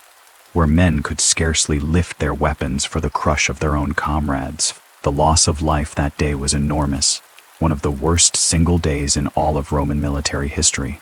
and it seemed in that dark hour as though Rome itself must surely fall. And yet Rome did not fall, and here we touch upon something that reveals, more clearly than anything else, the deep and stubborn character of the two great peoples, and helps to explain the ultimate outcome of the whole long struggle. After the catastrophe at Cannae, Hannibal stood triumphant in the heart of Italy, seemingly invincible in open battle, but he found himself unable to translate his victories into final victory. He lacked the siege equipment and the numbers to storm the great walls of Rome itself, and he had counted heavily upon the peoples of Italy, the many cities and tribes that Rome had conquered and bound to itself as subjects and allies, to abandon Rome in its hour of weakness, and to rally to him as a liberator. Some of them did so, especially in the south of Italy, where several important cities went over to his side. But most of them, to Hannibal's surprise, and very much to Rome's salvation, remained loyal to Rome, held fast by a web of alliance and shared interest and citizenship that proved far stronger than anyone had guessed, and Rome itself, where a lesser state would surely have sued for peace after such a string of disasters, absolutely refused to surrender or even to negotiate. The Romans simply raised new armies, enrolling even the very young and arming the poor, and in their extremity, even freeing and arming some of the enslaved. And they adopted a patient and unglamorous strategy of avoiding any great pitched battle with Hannibal, while slowly wearing down his forces and methodically reconquering, one by one, the cities that had gone over to him. Hannibal remained in Italy for many long years, roaming its length, undefeated in any major battle, and yet quite unable to win the war. His army slowly bled away by the constant marching and the small engagements, his hope for reinforcements from Carthage and from Spain failing, one after another, to reach him. There is a genuine and quiet tragedy in the long twilight of Hannibal's Italian campaign. This greatest of generals wandering up and down the peninsula year after year, winning where he fought, but never able to fight the one battle that would end it, watching his veteran army grow smaller and grayer and warier, while far behind him Rome, refusing ever to yield, ground him down through sheer endurance and an iron refusal to admit defeat. Meanwhile, the war had spread across the entire western Mediterranean, to Spain, and to Sicily, and at last to Africa itself. In Spain, a young Roman general began to rise to prominence, a man of great ability and greater vision who had, it was said, survived the disaster at Cannae as a young officer, and had steadied the panicked survivors, and who now conquered the Carthaginian holdings in Spain one after another, capturing even New Carthage itself and cutting off the base from which Hannibal drew his strength. This general was Publius Cornelius Scipio, whom later ages would call Scipio Africanus for what he was destined to achieve. Scipio understood, as few others did, that the war could never truly be won by chasing Hannibal endlessly up and down Italy, but only by carrying the war across the sea to Africa itself, to the homeland of Carthage, forcing the great enemy to come home and defend his own city. In time, over the objections of cautious men in the Roman Senate, Scipio crossed to Africa with an army, and there he won victories that threatened Carthage directly and shook the city to its foundations. And Carthage, in its desperation, did the one thing that could bring Hannibal's long Italian campaign to an end. It recalled him. After all those years, after all those battles won on foreign soil, Hannibal was summoned home to defend the city of his birth, and he obeyed, leaving Italy at last, it was said, with grief in his heart, at abandoning the land he had so nearly conquered. And so, after all the years and all the marching and all the blood, the two greatest commanders of their age at last came face to face upon African soil, near a place called Zama, in the year 202 before the Common Era, each the finest soldier his people had produced, meeting to decide the fate of the Western world. At Zama,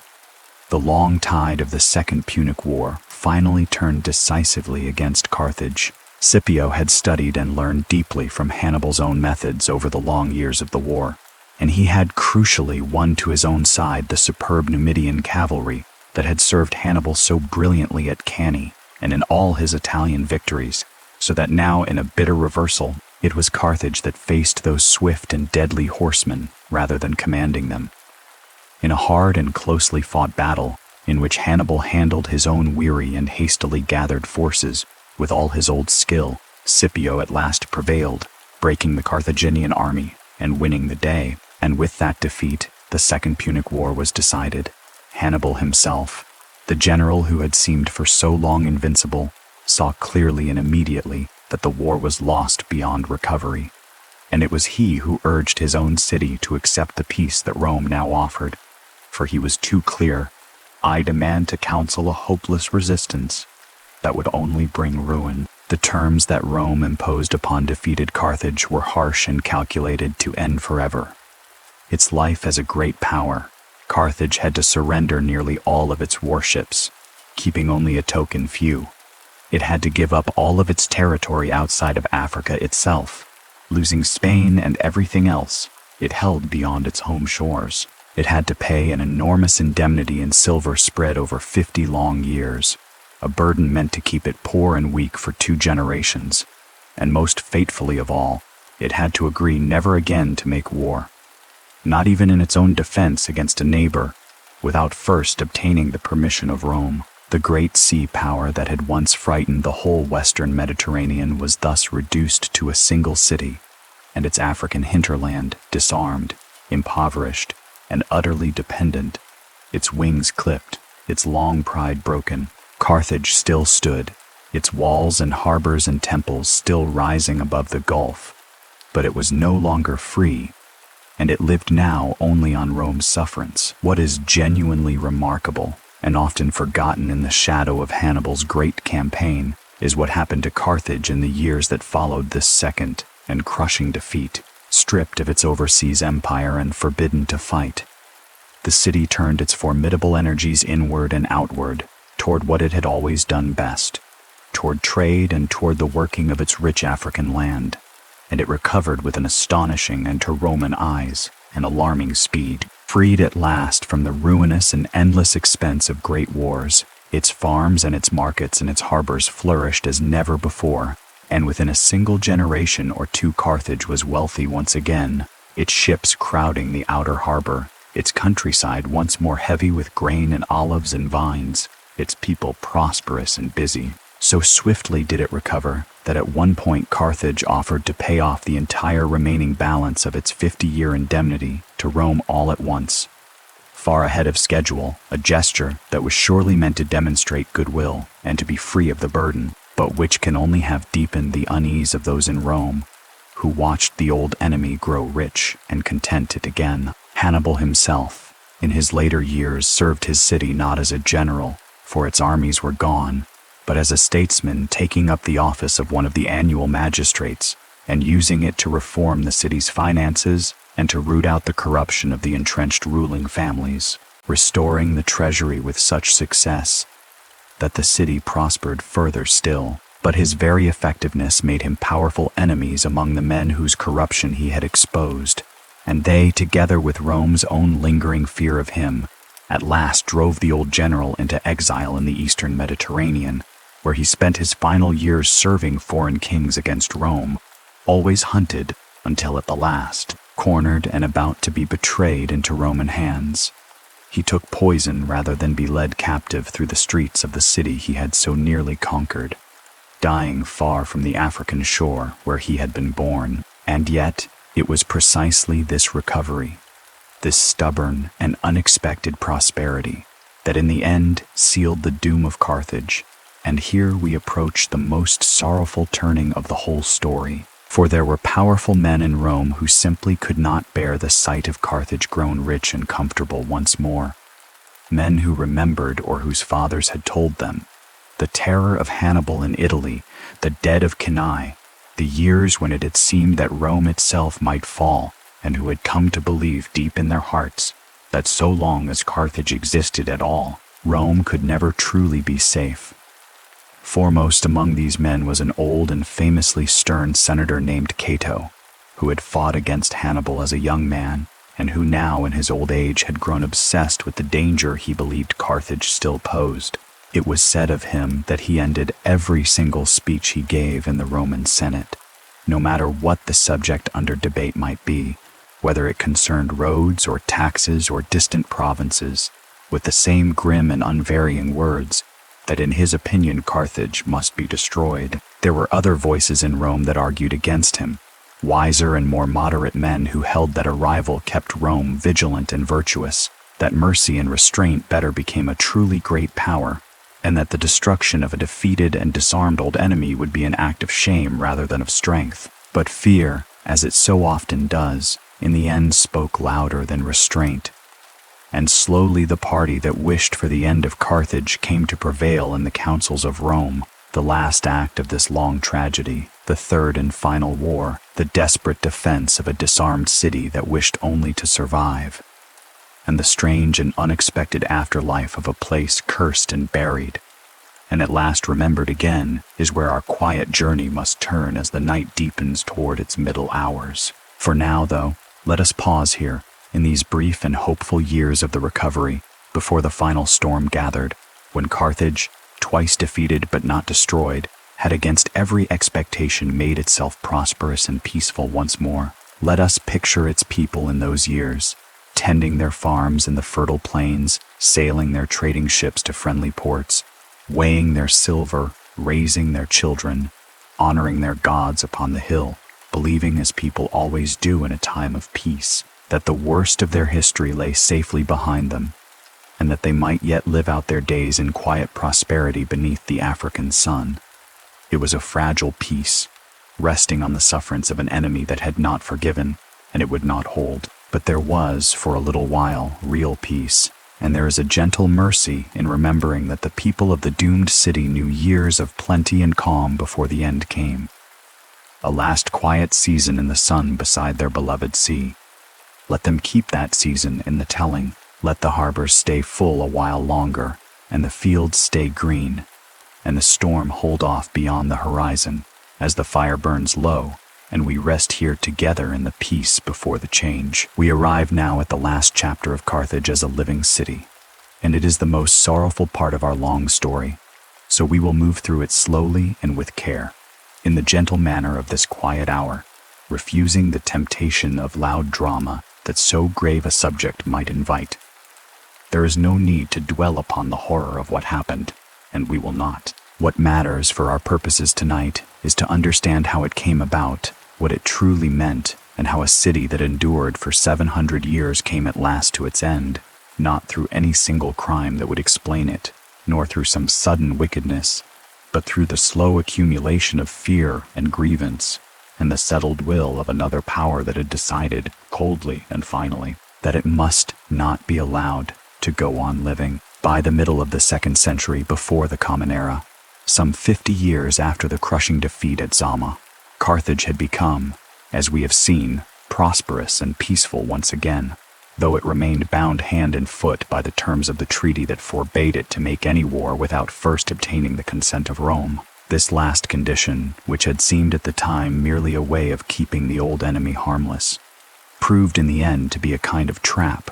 though perhaps it was not designed as one from the very start, for Carthage had a neighbor, the Numidian king Massinissa, an old and faithful ally of Rome who had done so much to help Scipio win the victory at Zama by bringing his superb cavalry over to the Roman side. This king was ambitious, energetic, and remarkably long-lived, ruling his people for more than half a century, and he spent those long decades steadily nibbling away at the territory of Carthage, seizing border districts and stretches of rich farmland whenever he judged the moment right, knowing full well that Carthage could not lawfully raise a hand to defend itself without first appealing to Rome for permission. Again and again the Carthaginians sent their complaints and their embassies to the Roman Senate, protesting these encroachments and begging for justice, and again Rome, unwilling to restrain so useful an ally against so feared an old enemy, either found in favor of the Numidian king or simply let the matter drift without decision, so that the seizures stood. The Carthaginians watched their lands eaten away year after year, district by district, and could do nothing but protest into the wind. At last, provoked beyond the limits of endurance by decades of this slow robbery, Carthage did the one thing that the treaty absolutely forbade. It raised an army of its own and struck back at Massinissa, defending its borders and its people as any state upon the earth would have done. The campaign undertaken by a people long forbidden the practice of war went badly, and Carthage was defeated by the seasoned Numidians in the field. But the far greater consequence of this act lay not in Africa but in Rome, for Carthage had now, by taking up arms without permission, formally broken the treaty, and in doing so it had handed to its most fearful enemies in the Roman Senate the very pretext they had so long desired. The party of Cato and those who thought as he did now had their justification, and the Roman Senate voted for war. It was the year 149 before the Common Era, and the Third Punic War, if indeed so unequal a thing can rightly be called a war, had begun. What followed was not truly a contest between two powers, for Carthage was no match for Rome and knew it perfectly well. It was, from its very beginning, the methodical undoing of a city that desired above all things to avoid its fate, and would have given almost anything to be spared. When word reached Carthage that Rome had declared war, the city was seized with a terror that is painful to imagine, and it responded not with defiance but with desperate submission. It sent embassy after embassy to Rome, offering to do whatever might be demanded of it, to submit entirely, to give any guarantee, any hostage, any surrender, if only the city itself might be allowed to survive. And here the Romans, or at least those directing the war, played what can only be called a cruel and calculated game with the fear of the Carthaginians. They made a demand, and Carthage anxiously met it. Then they made another, and Carthage met that as well, and so, step by step, they stripped the city of its means of defense while holding out, without ever quite promising it. The hope of mercy that they had no intention of granting. First, the Romans required that Carthage hand over a great number of hostages. The children of its leading families in Carthage, trembling, gave them up, sending its own sons and daughters away in the hope of buying peace. Then the Romans required that the city surrender all of its remaining weapons and armor, its catapults and its stores of arms, every instrument of war it possessed. And Carthage, still clinging to the hope that compliance would save it, still trusting that if it only did enough it might be spared, handed over vast quantities of weaponry, immense stores of shields and swords and spears and the great engines of war, disarming itself almost completely, laying down its defenses at the feet of the enemy in an act of desperate, obedient trust. The ancient accounts describe long processions of wagons carrying the arms of the city out through its gates to the Roman camp. The accumulated means of a great city's defense given up in the belief that submission would purchase survival. And then, when the city stood at last defenseless, disarmed, and stripped of its hostages and its weapons, the Romans revealed their true and final demand, the demand toward which all the others had been leading. The Carthaginians were told that Rome now required the city itself to be given up and destroyed, that its people must abandon their homes and move away from the coast to build a new settlement somewhere inland, at least some miles distant from the sea. The old Carthage, the harbor city, the new city that was now so very ancient, must simply cease to exist as a place. When this final demand was made known within the walls, the mood of the Carthaginians passed all at once out of desperate hope and into a kind of anguished, resolute despair. To abandon their harbors was, for a people of the sea, to abandon everything that they were, their trade, their history, their gods upon the hill, their very identity as a maritime people whose whole life had always turned toward the water. It was to accept a death of the spirit in exchange for a bare and rootless survival of the body. And so, disarmed as they were, without allies, without weapons, without hope of victory, the Carthaginians made a choice that has about it a terrible and moving nobility. They chose to resist, rather than to erase themselves. They shut their gates, and they prepared, with their bare hands and their empty armories, to defend a city that had just given away every weapon it owned. What the people of Carthage then did in those final desperate years carries a dignity that even their enemies could not fail to record. Having surrendered all their arms in the vain hope of peace, they now set about making new ones from whatever they could find and fashion. The workshops of the city labored day and night, forging fresh weapons from scratch, melting down metal wherever it could be gathered, turning the whole city into a single vast armory of last resort. It was said that the women of Carthage, in this extremity, cut off their own long hair to be twisted and woven into cords and ropes for the torsion springs of the catapults, giving the most personal thing they possessed, the very hair from their heads, to the defense of their home and their children. The whole population, men and women together, old and young, threw themselves into the work of survival with the energy that comes only to people who have nothing left to lose and everything to protect. And for 3 long years, against all reasonable expectation, the great walls of Carthage, thick and high and famous throughout the whole ancient world for their strength, held firm against everything that the power of Rome could bring against them. The Romans besieged the city, cut it off by land, worked to seal off its harbor from the sea, brought up their engines and their assaults, and still Carthage endured, its people growing thin and hungry behind their walls as the siege dragged on, but refusing, month after month, to yield. In the 3rd year of the siege, Rome, frustrated by the long resistance, sent out a new commander to take charge of the war, a young general who happened, by a strange turning of history, to be the adopted grandson of the great Scipio who had defeated Hannibal at Zama half a century before, and who is known to us as Scipio Aemilianus. Under his firm and capable direction, the siege was drawn steadily tighter. The harbor was at last blocked off by a great mole built out into the sea, cutting the city's last link to the water that had made it. And in the spring of the year 146 before the Common Era, the Romans finally broke through the defenses and fought their way in through the walls. Even then, even with the enemy inside the gates, the defense did not simply collapse. The Carthaginians fought on street by street and house by house, falling back slowly from the harbor up the slopes toward the ancient citadel of the Byrsa, the very hill where Elissa was said to have laid out the city with her thread of ox hide so many centuries before. They defended each building and each rooftop, contesting every narrow lane through days of bitter fighting. In the crowded heart of the doomed city, it was slow and it was terrible,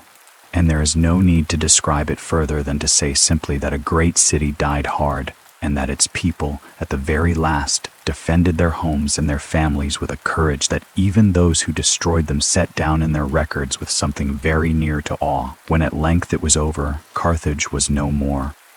The survivors, only a fraction of the great population that had once filled the crowded streets and the tall houses, were taken away into slavery, scattered across the Roman world. The city itself was given over to systematic destruction, its buildings pulled down and set aflame, and the great fire that consumed it was said to have burned on for many days, a pall of smoke rising over the gulf where the harbors had received the ships of half the world. There is a famous story told by the Greek historian Polybius, who was himself actually present at the fall as a friend and companion of the Roman commander, that as Scipio Aemilianus stood watching the flames devour the city that his people had labored across 100 years and 3 wars to overcome, he did not exult in his triumph as a conqueror might. Instead, he grew silent and thoughtful,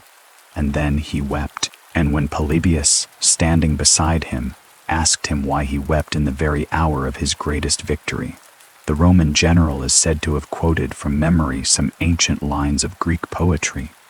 verses from the old epic of Troy that foretell the day when sacred Troy itself shall fall, when its king and its people shall all perish. When Polybius, moved, pressed him to say what he meant by choosing such words in such a moment, Scipio confessed that he was thinking not of Carthage alone, but of Rome, for he foresaw, in the ruin of his enemy, the shadow of a day far off but certain,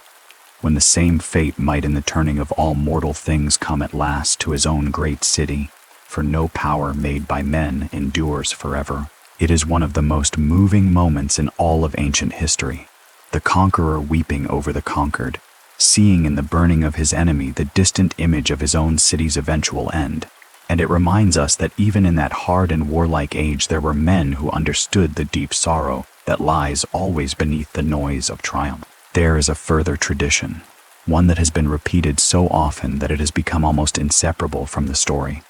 that the Romans not only destroyed the city but plowed salt into its fields so that nothing would ever grow there again, and pronounced a solemn curse upon anyone who should dare to rebuild upon the site. The salt, we should say honestly, is almost certainly a later invention, a vivid detail that grew up in much more recent times and cannot be found in the ancient accounts, and which would in any case have made little sense, since the Romans themselves would soon covet that very land for its extraordinary fertility. But a curse of some kind, a formal ritual dedication of the ground to destruction and desolation, may well have been pronounced, for it was very much the Roman way to mark so momentous an ending with sacred and solemn ceremony. What is certain beyond doubt is that the physical city was leveled, its people scattered or enslaved, and its territory made into a new Roman province, the province of Africa, which would go on to become one of the richest granaries of the entire Roman world, its wheat sailing across the sea, year after year, to feed the bellies of the very city that had willed its destruction. There is a hard irony in that the deep fertility of the African land, which had been one of the truest sources of Carthaginian greatness, now passed into the hands of Rome and served it for centuries. And so the new city, Qart-hadasht, the city of Elissa's clever bargain and of Hannibal's undying oath, the mistress of the Western Sea, the merchant power that a great philosopher had praised, and that had frightened the mightiest state of its age, came at last to its end in the year 146, before the Common Era,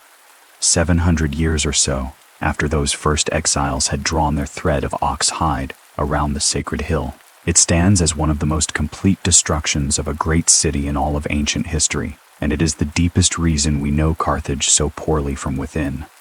The reason its books are lost and its own voice reaches us so faintly, filtered nearly always through the writings of the very people who had willed its death.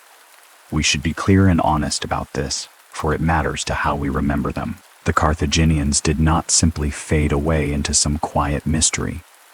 nor did they vanish into the desert or sail off into the unknown, as certain later romantic legends would come to suggest in an effort to make their ending more mysterious than it was. They were destroyed, deliberately and thoroughly, and by a decision consciously taken, by a rival that had come to believe, rightly or wrongly, that it could never feel safe while they still lived. It is a hard truth, and history does not soften it, and we should not pretend otherwise. And yet there is a strange and quiet consolation folded within even this hard truth. For a people who had to be destroyed out of fear were a people who had been, for a very long time, genuinely and undeniably great, great enough to frighten the most powerful state of the ancient world into believing it could not share the earth with them. Now here, at the very darkest point of the story, the tale takes an unexpected turn, one that softens the shadow of the ending, for the ground of Carthage did not remain empty and cursed forever, as its destroyers had perhaps intended. The land was simply too good, and the position on the great crossroads of the sea too perfect, for so fine a place to lie waste for all time. Within a little more than a century after the destruction, the Romans themselves, now ruled by their first emperors, chose to found a new city upon the very site of the old one they had leveled. They laid out a Roman colony there, and in time it took up once more the ancient name, and it was called Carthage again. This new Roman Carthage grew and flourished with remarkable speed until it had become one of the greatest cities of the entire Roman Empire, ranking in the Western Mediterranean perhaps second only to Rome itself in size and in splendor. A magnificent place of temples and baths and theaters, of broad colonnaded streets and grand villas with their mosaic floors, its rebuilt harbor once again crowded with ships from across the sea, its countryside once again heavy with the grain and the oil and the wine that had always been the true wealth of that fertile shore. And so the very name that Rome had once tried so hard to erase from the earth rose again upon the same ground, born now by a Roman city, and for centuries Carthage lived a second life, a long and prosperous afterlife, as one of the great jewels of the empire that had destroyed its first existence. This Roman Carthage had its own long and rich history, and it touched the deepest currents of the changing ancient world. It became, in the fullness of time, a great center of learning and then of the new religion of Christianity, as that faith spread across the shores of the Mediterranean in the centuries after. Some of the most important early Christian thinkers and writers lived and worked in Roman Carthage,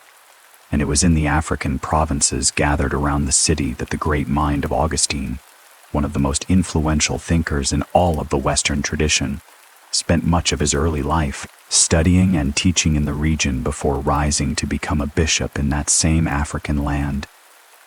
and setting down works that would shape the thought of 1,000 years and more. The African provinces around Carthage were among the most prosperous, the most cultured, and the most populous in the whole of the Western Empire, their oil and their grain sustaining distant cities across the sea, their scholars and their saints and their martyrs shaping the beliefs of ages yet to come. In this way, the ground of Carthage remained a place of consequence in the world for 1,000 years after the Punic city had fallen.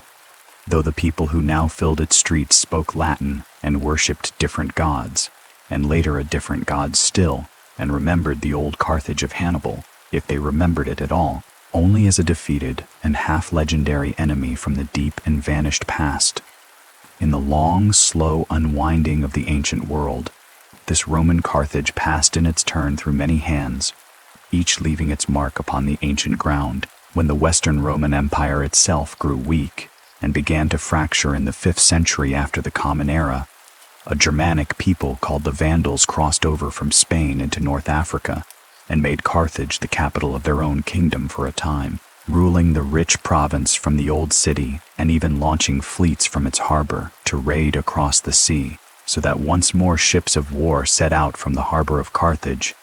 though under a new and foreign banner. Later still, the Eastern Roman Empire, the enduring realm that we have come to call Byzantium, ruling from far-off Constantinople, reconquered North Africa and held Carthage for another century and more, rebuilding and refortifying it as a stronghold of empire. And then, in the great expansion of the 7th century,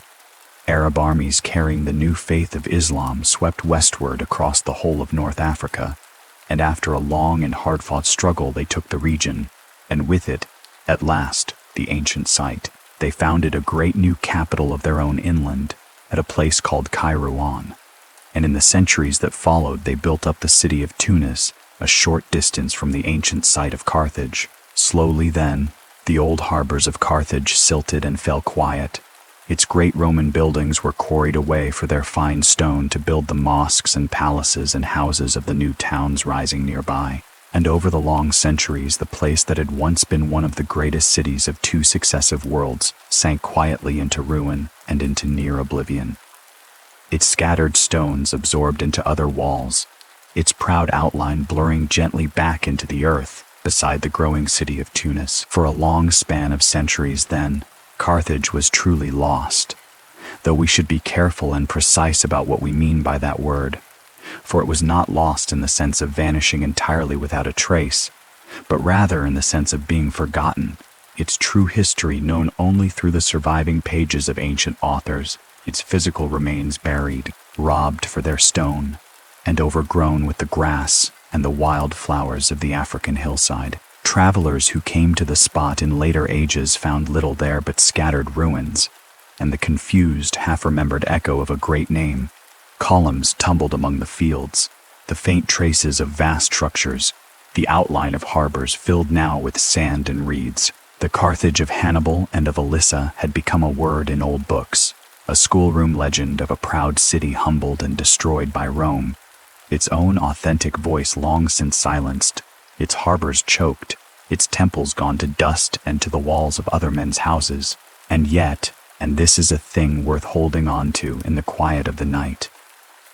the memory of Carthage was never entirely lost to the world, for it was carried down through the ages within the very texts of the people who had conquered it, preserved in the histories that told of the great wars, in the poem that gave Elissa her strange and lasting afterlife as the tragic Queen Dido, in the tales told to schoolchildren across 100 generations of Hannibal crossing the frozen Alps with his elephants. Even in its deepest obscurity, buried beneath the earth beside a foreign city,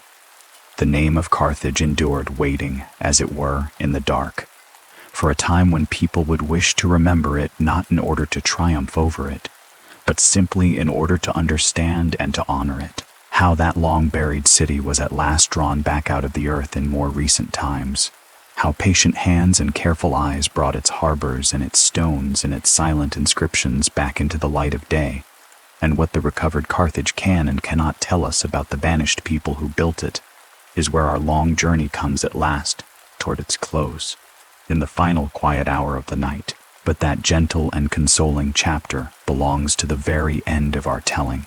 and we need not hurry to it. For now, let us rest here at the great turning point, holding together in our minds both the sorrow of the destruction and the strange grace of the sequel, both the burning of the old city and the unexpected mercy, by which its ground did not stay dead and cursed, but bloomed again into a second greatness, so that the site of Carthage carried life and memory forward across another 1,000 years and more.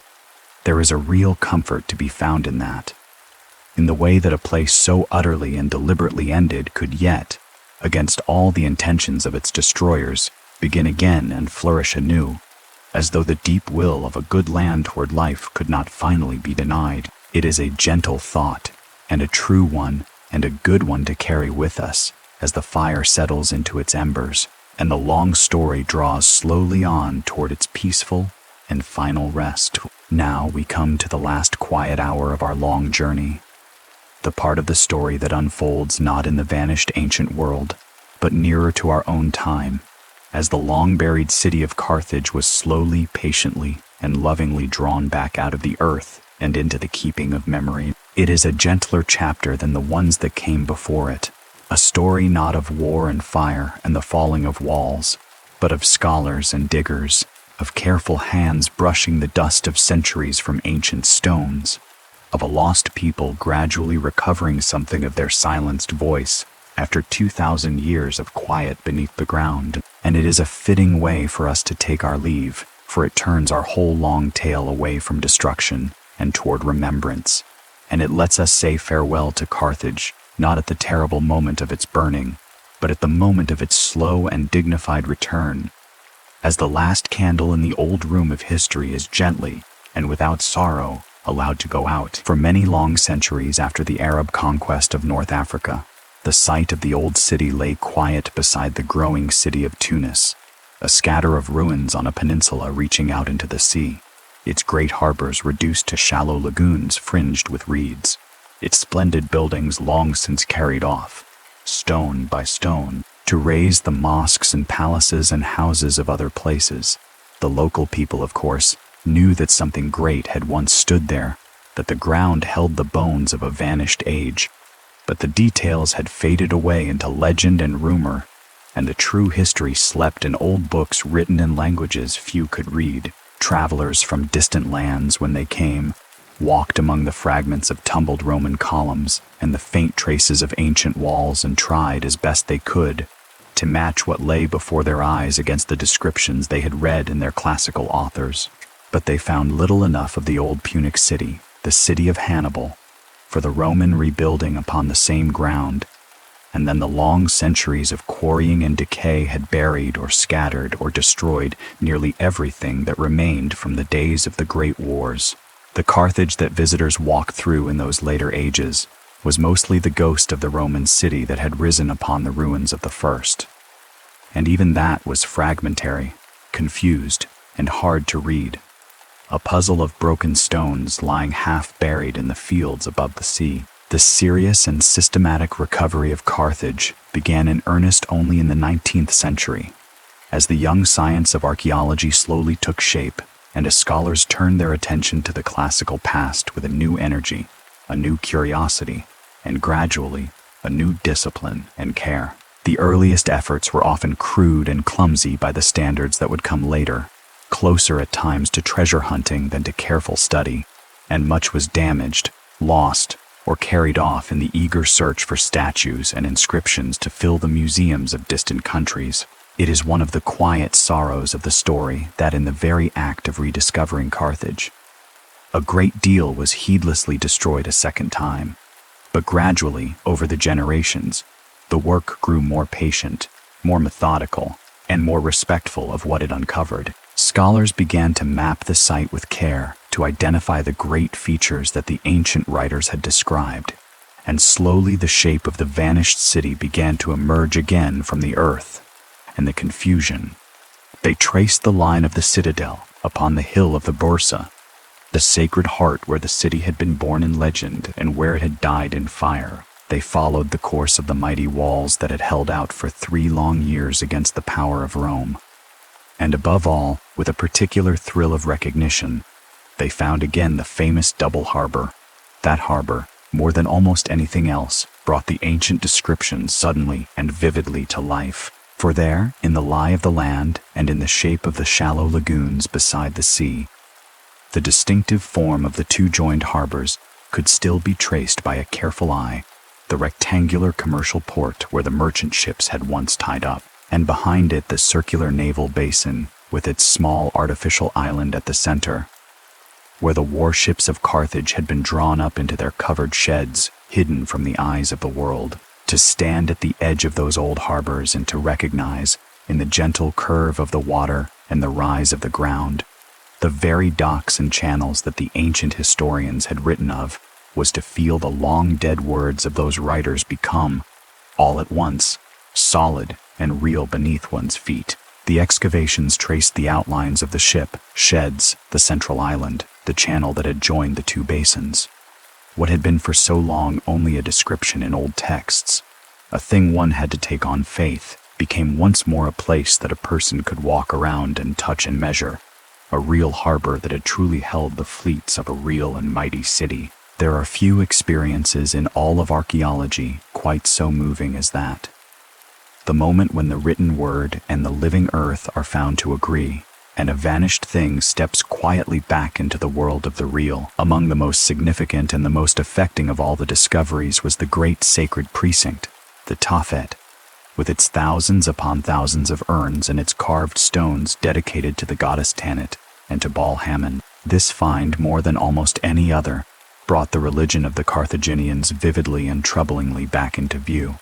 And, as we spoke of earlier in the night, it reopened the ancient and painful debate about what exactly had taken place within those solemn walls, a debate that continues even now among honest and careful scholars, who weigh the silent physical remains against the hostile words of the ancient enemies of Carthage. We need not reopen that difficult question here, in the quiet of the last hour, beyond repeating that it remains genuinely uncertain, and that it deserves to be held with humility and with compassion, rather than with easy horror. But the carved stones themselves, the countless stelae with their simple, patient sign of the goddess, her triangular body and her horizontal arms lifted as if in blessing or in prayer, gave back to us one of the most direct and moving glimpses we possess of the inner life of a vanished people, the private devotions of ordinary Carthaginian men and women, their hopes and their griefs and their fears, set down in mute stone and buried in the earth, waiting through 2,000 years to be seen again by eyes that would try, at last, to understand rather than to condemn. Slowly then, discovery by patient discovery, season by season of careful digging, the buried city gave up its evidence and something of its life. The excavators uncovered the foundations of houses, laid out along their ancient streets, so that the very plan of Carthaginian neighborhoods could be recovered and walked again. The crowded blocks pressed close together, the deep cisterns cut into the rock to hold the precious winter rains, the small workshops, where craftsmen had once bent over their labor. They found the ordinary and touching things of daily life, the pottery and the little clay oil lamps, the coins stamped with their spirited horses and their graceful palm trees, the tools and the ornaments, the amulets and the beads of colored glass, the small curious glass faces made to frighten away evil, the jewelry that a woman had once worn and that had gone down with her into her grave. Each such object, small and humble in itself, is a quiet bridge across the gulf of time, a thing that human hands once made and used and loved and lost, connecting us across 2,000 years to people who were, in all the ways that truly matter, exactly like ourselves, people who worked and traded and worried and hoped, who raised their children and buried their dead and lit their lamps against the coming of the dark. The excavators found, too, inscriptions written in the Punic script, most of them brief religious dedications carved upon the votive stones, prayers and offerings to the gods of the city. Most were short, formulaic, the standard phrases of piety repeated over and over, but taken all together and set alongside the evidence of the related Phoenician writing from the eastern homeland. These inscriptions were enough to allow scholars to recover a good deal of the Carthaginian language, so that the tongue of Hannibal and of Elissa, though it has no living speakers anywhere in the world, and left behind almost no great literature that has survived, can now be partly read once more, its ancient words rising faintly off the carved stone into the understanding of the present day. It is a modest recovery, to be sure, a matter of religious formulas and names and short dedications rather than of poetry or history or the living speech of the streets.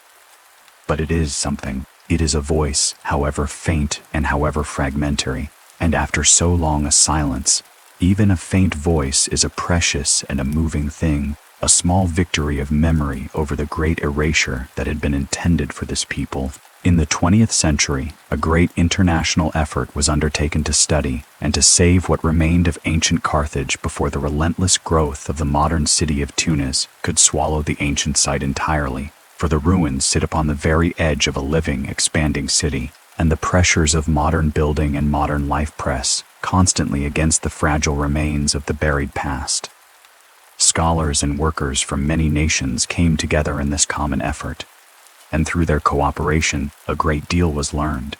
and a great deal was preserved that might otherwise have been lost forever beneath new streets and new houses. The ruins of Carthage, both the deep Punic layers and the later Roman city above them, came to be recognized as a treasure belonging not to any single nation, but to all of humankind.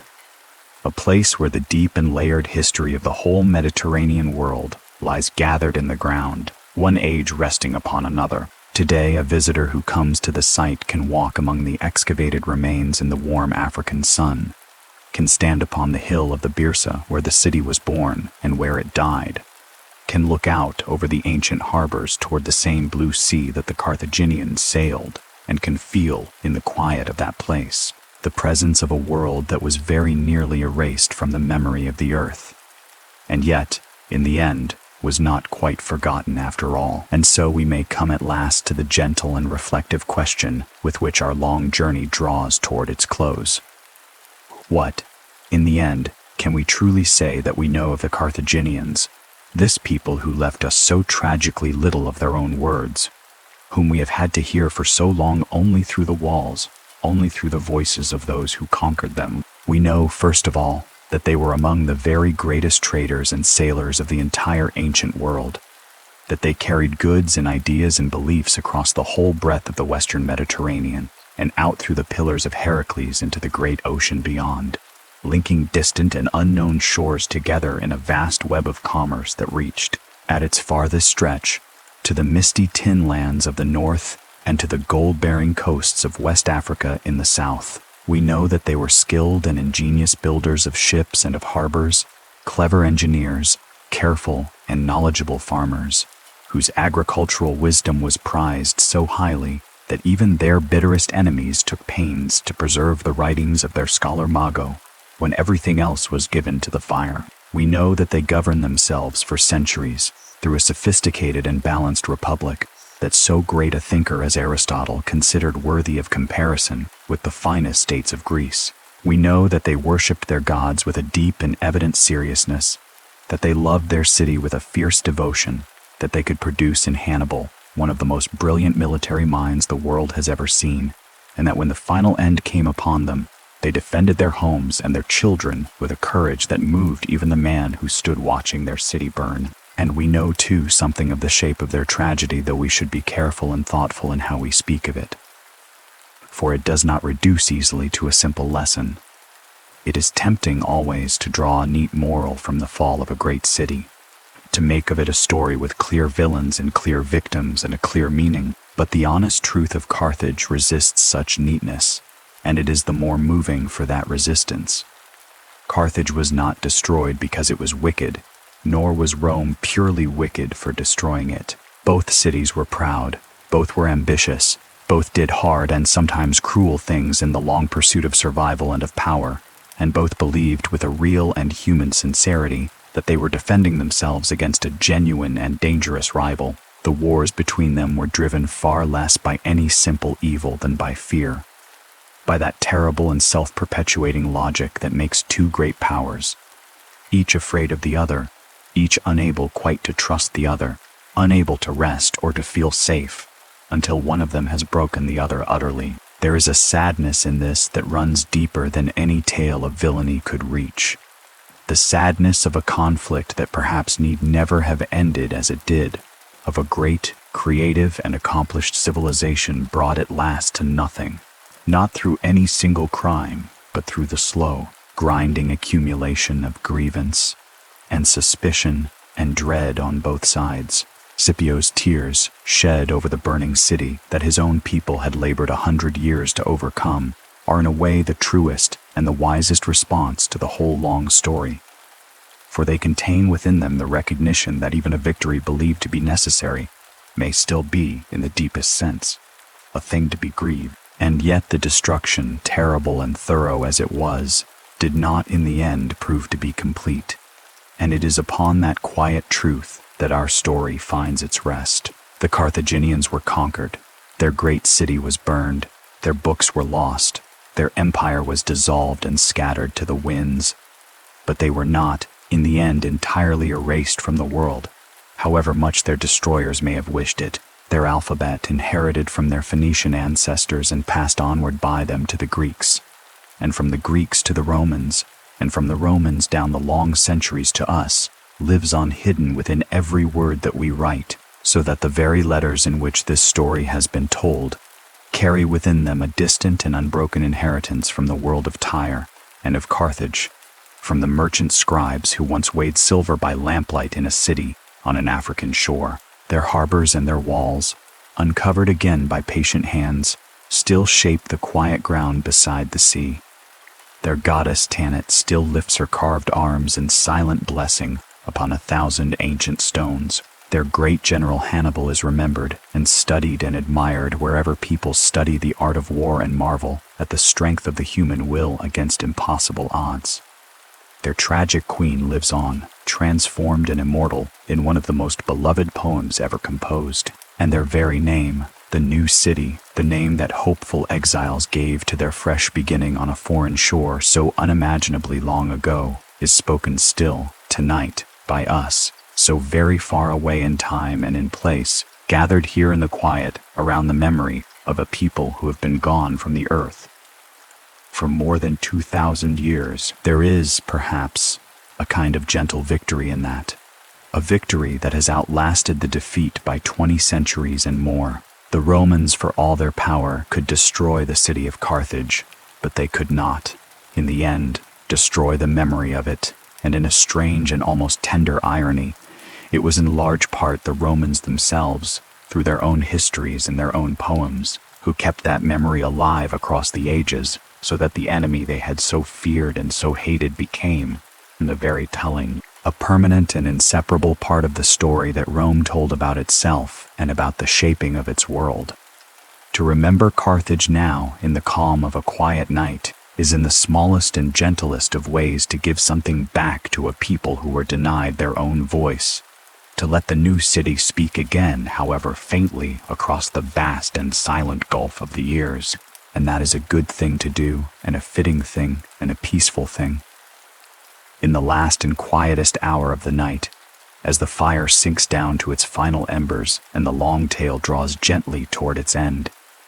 so let us take our leave of Carthage now, slowly and without sorrow, the way one takes leave of a place that one has come, over a long evening, quietly to love. Let us picture the city one last time, not as it was in its burning, but as it was through all its long good years, in the centuries of its peace and its greatness before the wars came and the walls fell. Let us see the great city climbing its hill above the double harbor in the golden light of a late afternoon, the warships resting unseen in their sheds, the merchant vessels crowding the outer port, their sails furled after long voyages, the streets full of the mingled tongues of half the world, the counting houses busy, the workshops warm with the labor of skilled hands. Let us see the farms of Africa spreading green and heavy with promise behind the walls, the olive groves silver in the wind, the temples of Tanit and of Baal Hammon rising into the warm and fragrant evening air. And beyond it all, always, the sea, the endless patient sea, stretching away toward Sicily and Spain and the far Atlantic gates, the great road that had made the city and that had carried its ships to the very edges of the known world. And let us see, above all, the ordinary people of that vanished evening, going about the small and precious business of their lives beneath the same stars that are shining down upon us now, the sailor mending his net upon the quay in the last of the light, the potter closing up his workshop and stretching his tired back, the mother in a narrow upper street calling her children in from their play as the shadows lengthen, the old merchant counting the day's silver by the soft yellow glow of a clay lamp, thinking of tomorrow, the priest banking the last embers of the temple fire, all of them living their brief and irreplaceable lives, none of them knowing what the long centuries held in store, none of them needing to know, all of them simply at home, in the evening, in their new city by the sea, safe for that night at least, and content, and at peace. They are all gone now, every one of them, and their city is gone, and the empire they built with such patience and such daring has been dust upon the wind for more than 2,000 years. But the sea that they loved is still there, and it is still the very same sea, patient and blue, and without end, breaking gently upon the same shore where their harbors once received the ships of half the world. The stones of Carthage sleep beneath the warm African sun, and beside the living city that grew up near them, and in the quiet places of memory, in old books and carved stelae, and the very letters that we still write to one another, the new city endures. No longer a power to be feared, no longer a rival to be destroyed, but only a story now, a long and human story to be remembered with tenderness, a light that was very nearly put out forever, and yet, somehow, against all the will of those who tried to quench it, was not. And so we let the city rest at last. We let the harbors settle into the stillness of evening, and the sea grow calm, and the long story close as gently as a great ship coming home to a quiet harbor after many years upon the water. Its voyage over, its cargo safe, its crew asleep, the last of the light goes softly out of the sky over the sea, and the first stars come out above the ancient shore, the same stars the Carthaginians steered by, and the old world grows quiet, and the fire sinks to its embers, and the night closes gently around the memory of Carthage like water closing over a stone. Rest now, let it all drift away into the dark, the ships and the walls and the harbors and the names, the whole long story settling softly into the deep and patient keeping of the past. The city sleeps beneath its hill. The sea keeps its long, slow watch, and you, too, may sleep now, carried gently down into rest on the quiet tide of a story that is finished, and safe, and at peace at last.